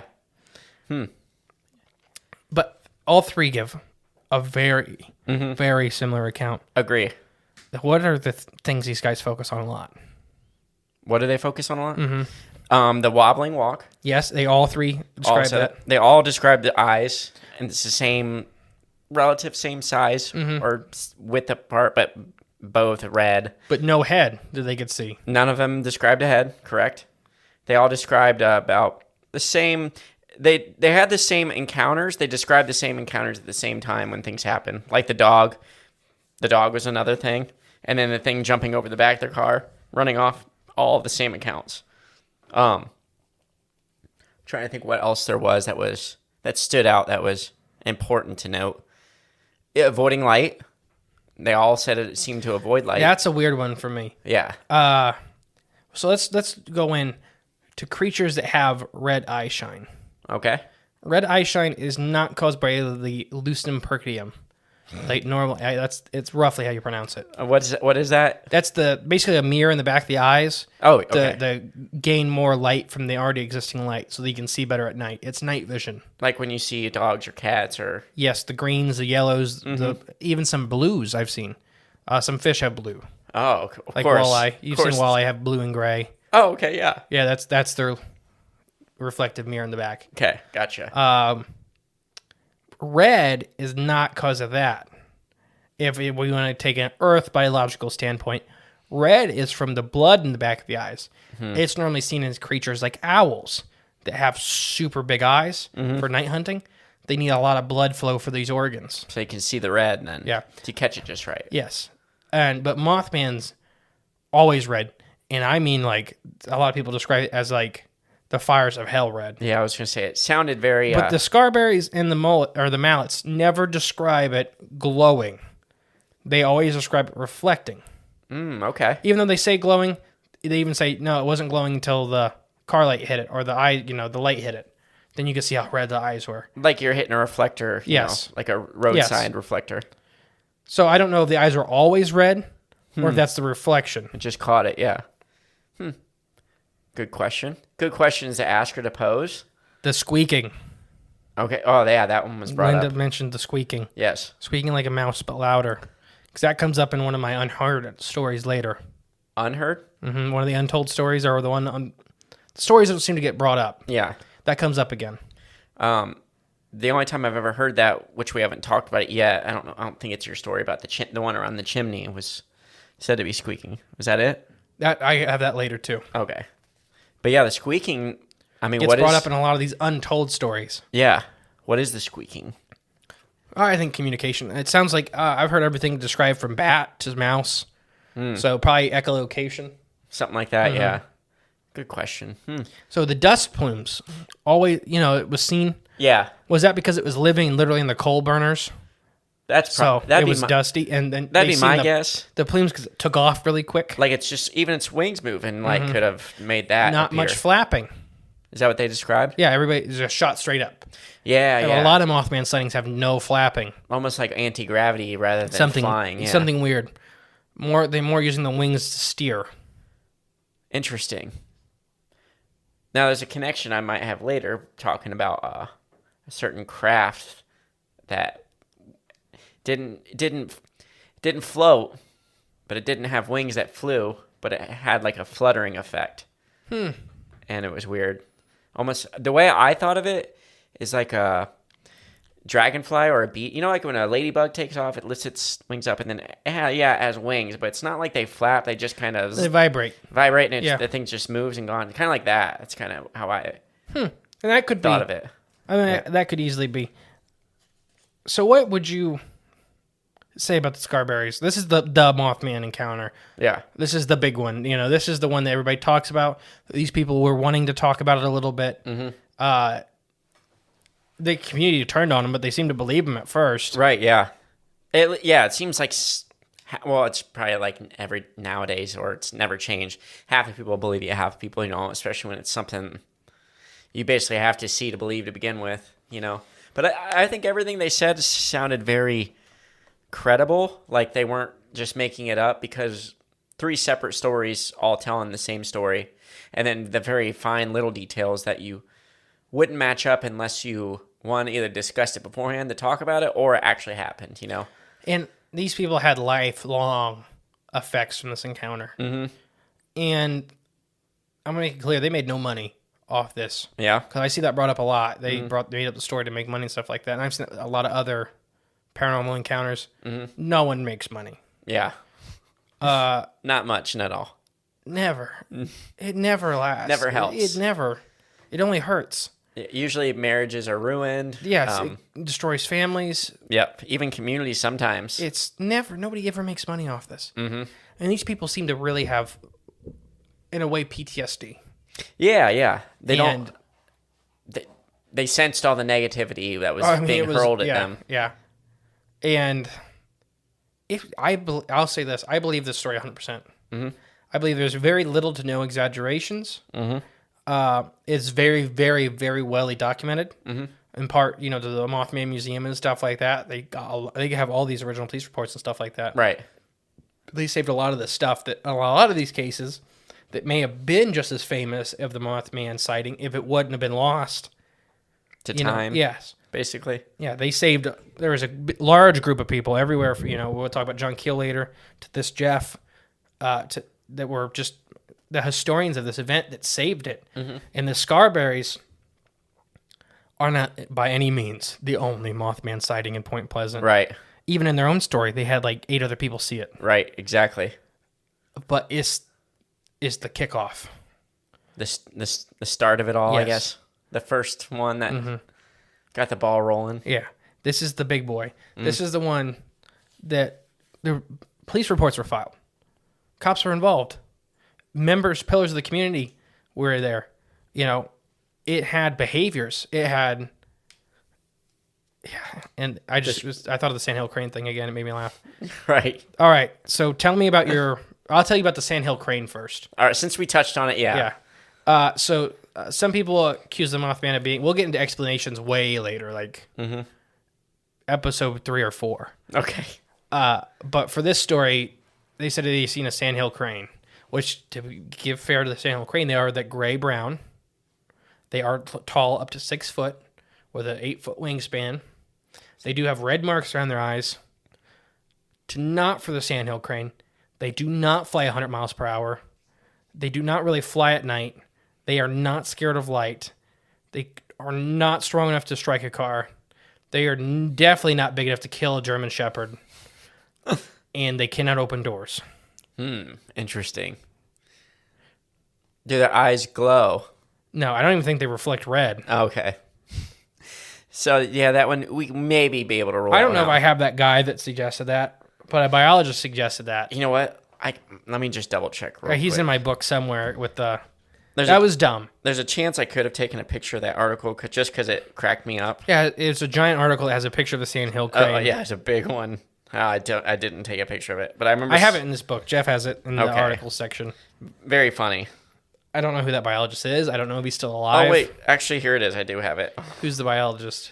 Let's see here. The article was by Ralph Turner. So let's see. Dr. Robert L. Smith, Associate Professor of Wildlife Biology in West Virginia Division of Forestry, told Mason Sheriff... What was his name again? Robert L. Smith. Robert L. Smith. Okay, sorry, continue. That he believes the thing, which has been frightening people in Point Pleasant since Tuesday, is a large bird which stopped off while migrating south. All right, so Robert L. Smith, right? Yes. Robert L. Smith, you're dumb. I'm sure Here's he's what not happened. Around. I'm sure he's not around. If you're still alive, I'd love to talk to you. Mm-hmm. Because I 100% believe what you did was skim very heavily. And was like, that sounds like a Sandhill Crane to me. You want to hear his quote? Yes. Quoting Robert L. Smith, "From all of the descriptions I have read about this thing, it perfectly matches the Sandhill Crane. I definitely believe that's me what throwing my pen across the freaking room. I definitely believe that's what these people are seeing. Robert L. Smith, you're dumb. You're first. You're dumb as hell. He says, Dr. Smith said that the sandhill crane stands on average of 5 feet, has a gray plumage. That's correct. That's the first correct thing he said. A feature of its appearance is a bright red flesh around the eye area, around each eye. That is also correct. It has an average wingspan of about 7 feet. Yep. And now he's quoting to say, somebody who had never seen anything like it before could easily get the impression it is a flying man, he said. No. Car lights would cause the bear's skin to reflect as a big red circle around the eyes. No, it wouldn't. Are you... I hope he's alive. I really want to talk to this guy. This is the same guy from Project Blue Book and stuff, or not Project Blue Book, Project Paperclip, that said the swamp gas thing. But the guy that said the swamp gas thing with the UFOs, immediately regretted it. Oh yeah, I remember you telling me that. Because he's like, he used it once for one thing. And it opened the door for everybody to use it. Yes. He's like, no. This one scenario, it was, I do believe him in the beginning. The one scenario that he explained with the swamp gas probably was swamp gas plumes. And now they're like, oh, that's reliable. But the government's like, that's perfect. Make that a stamp. Yeah, exactly. But it was not a sandhill crane, especially this encounter. And this was such a cop-out. I don't know if he was near retirement. I don't know nothing about this guy. Robert L. Smith. Correct. Dr. Robert L. Smith. Correct. Dr. Robert L. Smith. I don't know. I've worked with old biologists. I worked with really old biologists. Mm-hmm. Some of them are still super into the game, super excited about this stuff, or biology and stuff like that. Some are done.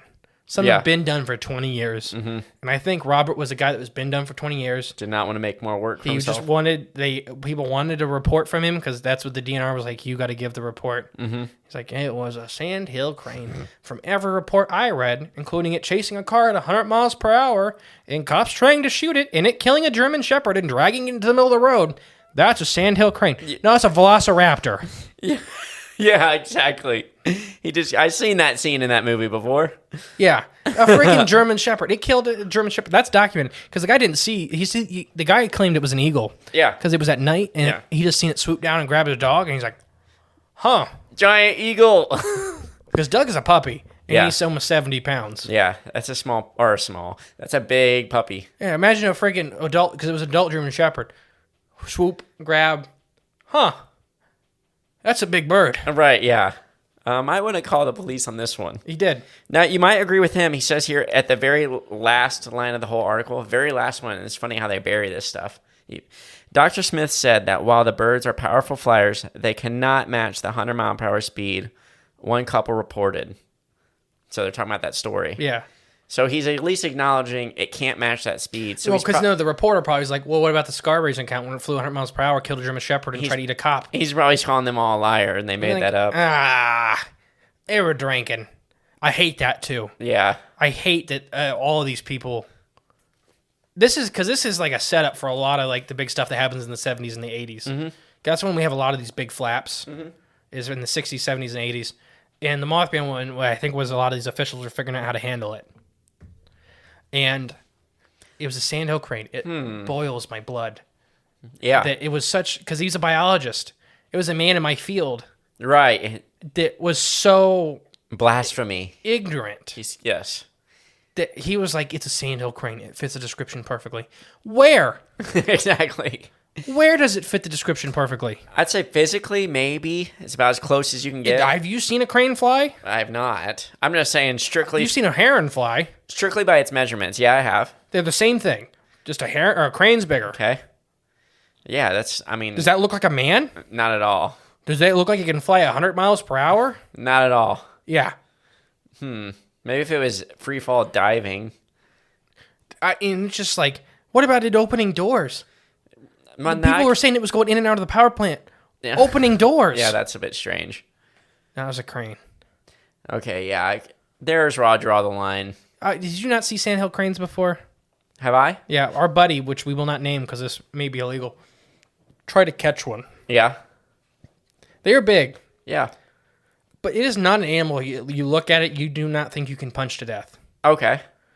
You would not... I don't care... Maybe a young lady would be scared of a sandhill crane at night. Okay. But two adult men are not scared of a sandhill crane at night. Okay. It looks like a tall stick that's angry. Yeah. You're like, I can fight that. Did he catch it? I can't say. That's illegal. So he didn't. Right, he didn't catch it. Yeah, got away with it. Yeah, they're not that big. I mean, they're big, even at 6 foot tall. Yeah. They're probably 15 pounds. And where are they from? They're all over. They're not resident. There's not many resident populations in Ohio or West Virginia or Pennsylvania. We're kind of their flyover zone. So they go all the way up north and all the way south. Okay. Okay. Really, really common in Florida in the winter. When I used to go shark fishing a lot, they were all over the international coastalways and stuff like that. Cool. I've never seen one. Yeah, that's where they go to have their chicks and stuff. Is down south.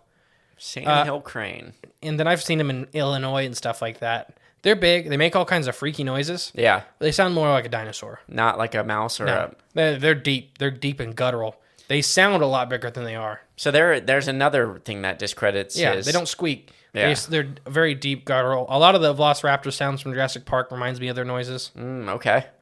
Interesting. It boils my blood. Well, would you like another explanation of what yes, their because account was?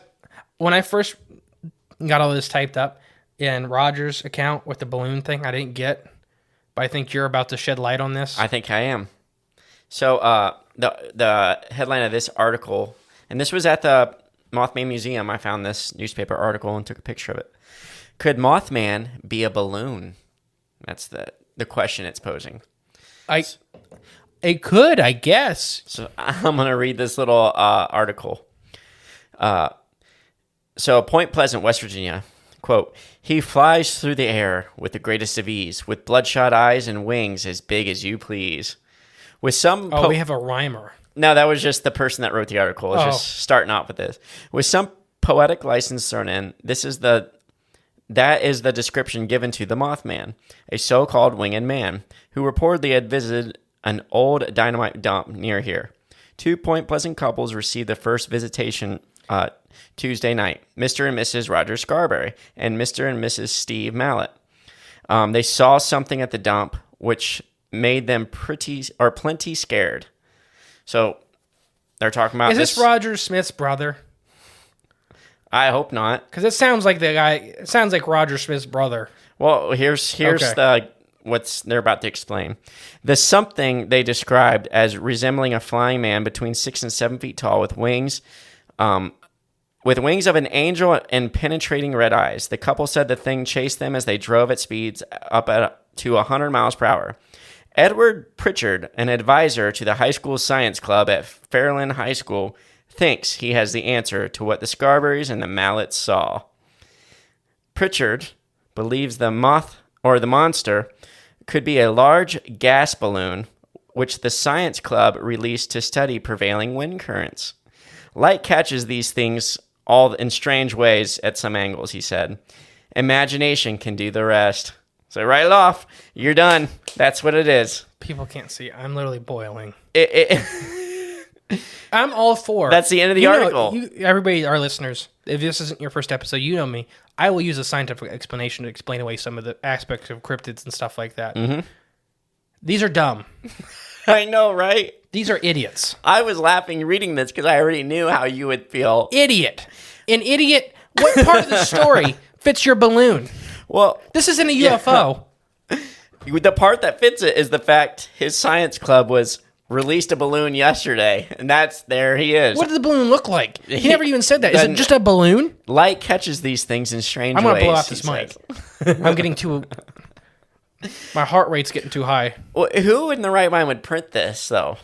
I have no idea. How does he think that that's a thing? I don't know. And this was written in... These are people that claim to be of science, too, which bothers me deeply. Mm-hmm. Like, the Roger Smith guy, I don't even feel like he deserves doctor. Right. Sandhill Crane. Biologist. I mean, he did describe a Sandhill Crane accurately, but that is not the Mothman. What if people are being targeted to say things? These sound dumb. These are guys that are dumb. Right. I don't think these are your government plants you're always looking for. These are idiots. I know these Useful people. idiots? No. I know these people. I know biologists that get like this, where they're just like, no. It's this. Because it has to be. Because if it's not, Because you're dumb. yes, if it's I have a degree. You're exactly. dumb. And everything I was taught in my degree, I worked with people like that are just, I have a degree because that makes you dumb. It's not good. And I don't think the government didn't need to get involved with this one. They kind of just let it It take was just its a happy natural coincidence. its natural course. And then the high school science professor, teacher, whatever he is, Yeah. sounds like a guy that just couldn't make it. You're right. No, he's described as an advisor. To advisor. the high school Not even a science teacher. club. He's probably the janitor there. Yeah, exactly. Oh, you probably mistaked my balloon. And he just wanted his name in the newspaper article. You know, He sounds like he's from Wisconsin. what's that supposed to mean? Oh, they took shots at us about the freaking Ohio bounds. That's true. Oh, It sounds like a janitor from Wisconsin. Right. That's something a guy from Wisconsin. It's probably a balloon. I don't know. I think they're the ones that say the moon's made of cheese too. Probably. Anyways, I got nothing. these two. Did they give his name? That guy's name? I'm trying to commit. Edward Pritchard. Edward Pritchard. Robert Smith. Yeah. You're both dumb. If you're alive, I'll come visit you in the nursing home. We'll talk about it. You're both dumb.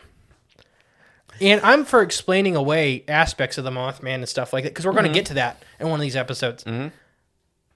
Those are not explanations. Not at all. Not reasonable. No, they're not explanations. At all. They're not. Some of the other Mothman sightings, sure. Sandhill Crane, I can get behind for some of them. They're less exciting. They're less... Like you see something perched on the tree, had red eyes. Yes. Or owls. Sure. Yeah. They're less exciting. And people were looking for the Mothman. So every little thing can become the Mothman. I get that. We're going to go over that. I have stories for that specifically. But when dead dog enters picture... A German Shepherd. A dead German Shepherd. This isn't a Snickerdoodle or whatever the little dogs are called. Yeah, that's sure. Let's go with that. This is, upwards of a 90-pound German Shepherd that was seen alive approximately an hour before it was dead in the road. Right, yeah. Yeah. I mean, you could have said it was a golden eagle.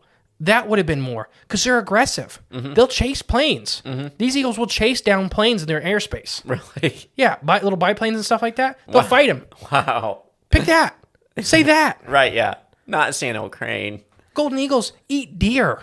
Really? Yeah. Yeah. I've never seen that. See, if a biologist, you really want to make an explanation, you can make one. Yeah. The Sandhill Crane boils my blood because it's just a lazy thing. Yeah. It was just laziness. That's I can tell.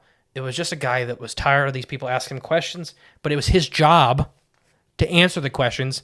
The state was paying him To answer? Yeah. Well, because he was a government or Well, a state true. biologist. True. It's his job to True. answer these questions about biology. Don't- And he was can't- so annoyed with it. Can't rock the boat. He's a Sandhill Crane. Yeah. It's obviously a Sandhill Crane. Now see what you got me turned into. What, one of me? Yeah, I'm a Turn into monster me? now. Yeah, you're turning into an I don't know. No, I'm not. I just hate this guy. There you go. Because it was like, and I feel bad for the guy that said, like we already brought up, I can't think of his name, but the swamp gas with the UFOs. Yeah. Because he immediately felt bad. He's like, no, that one was swamp gas. Right.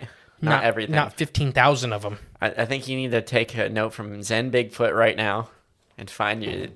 Yeah, you throw him. You throw him across the room. I don't know where my pen went, but Oh, it's somewhere. Excuse me. That's a half hour of just me yelling about Sandhill Crane.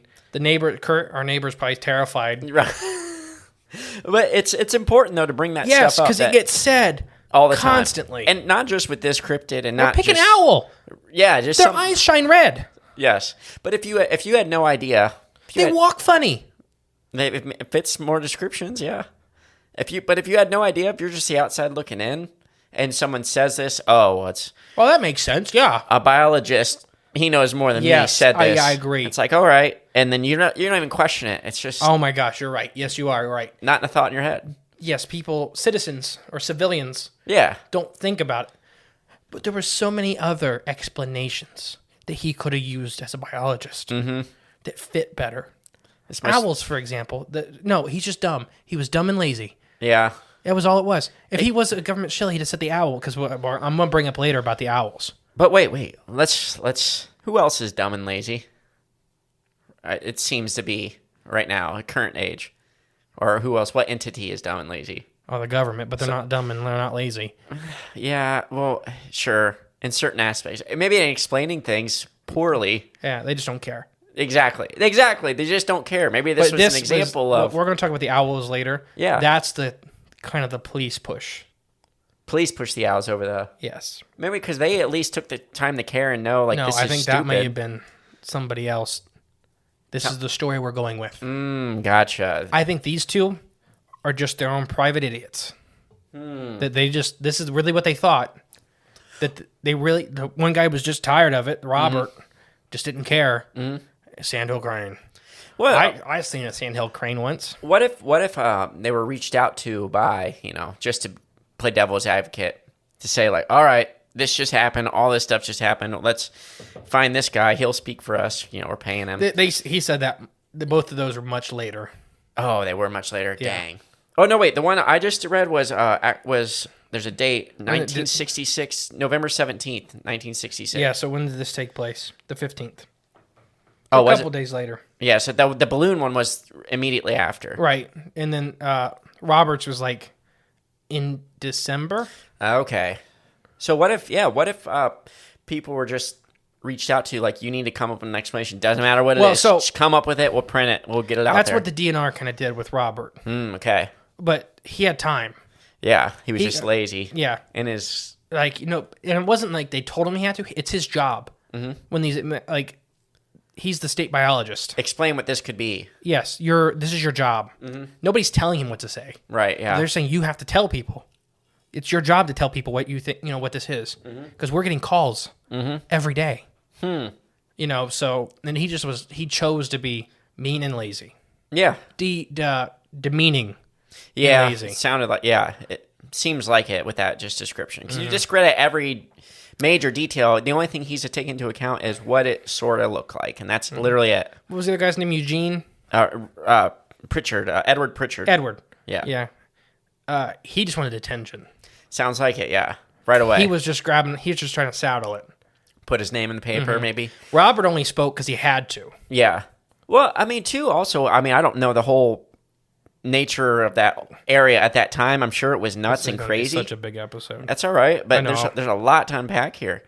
That whole nature of that area in that moment of time.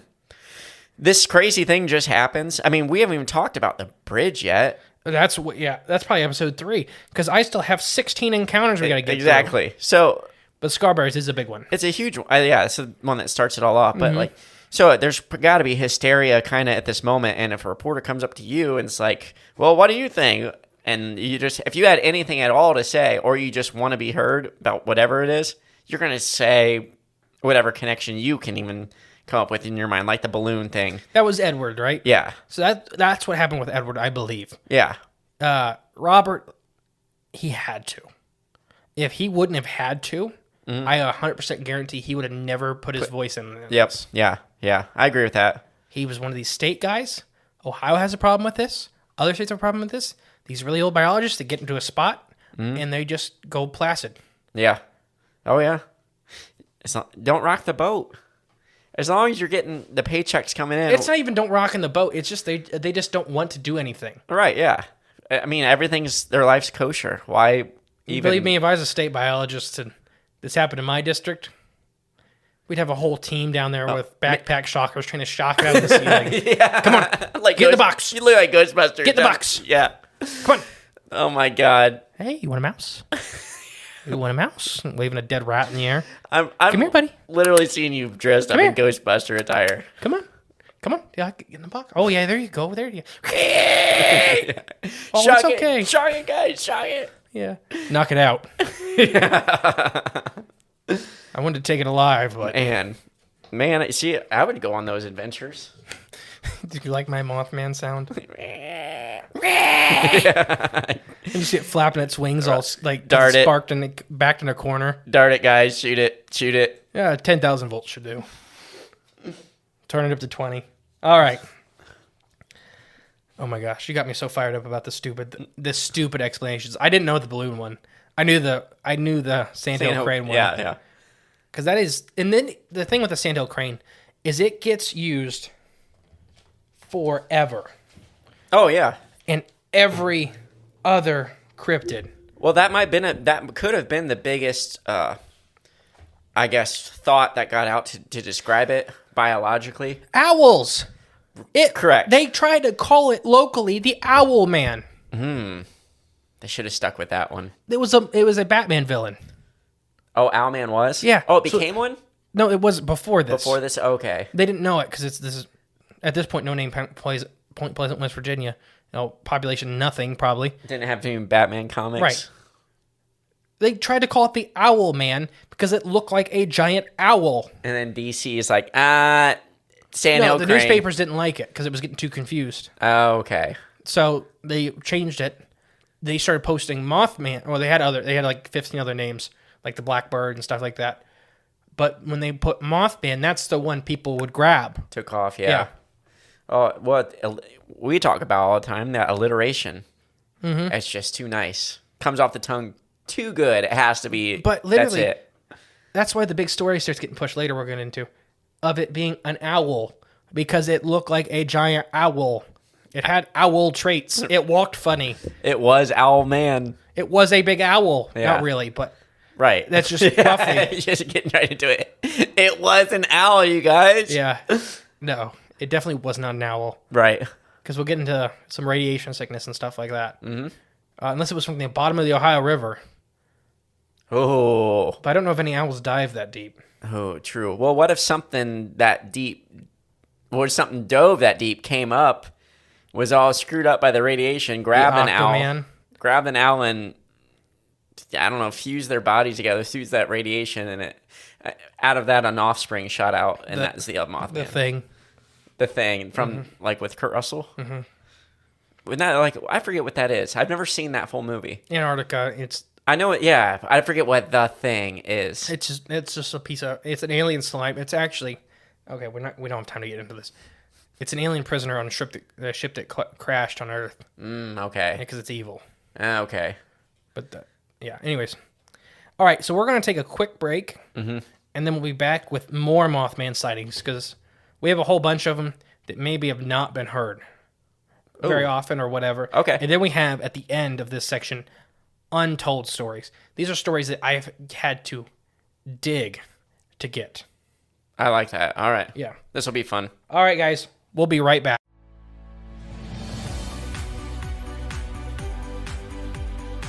You've been listening to Cryptids of the Corn. Be sure to join us in the next episode where we tantalize your intellect and expand the horizons of your mind.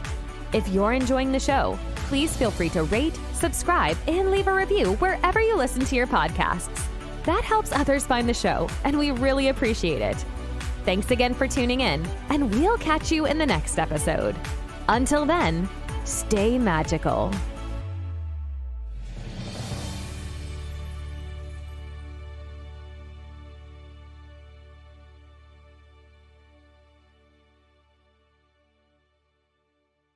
Membership fees apply after free trial. Cancel anytime. Can I be real for a second? That goal you have to exercise and eat better, you really can do it, but nobody is going to do it for you. And nobody has to, because you can do it if you have the right tools and a community that cares about helping you get results. And that's us, Beachbody. It's as convenient as your TV or laptop, but you need to decide that you're worth it. Let us help you succeed. Here's how. Go to beachbody.com to claim your free membership and start feeling great.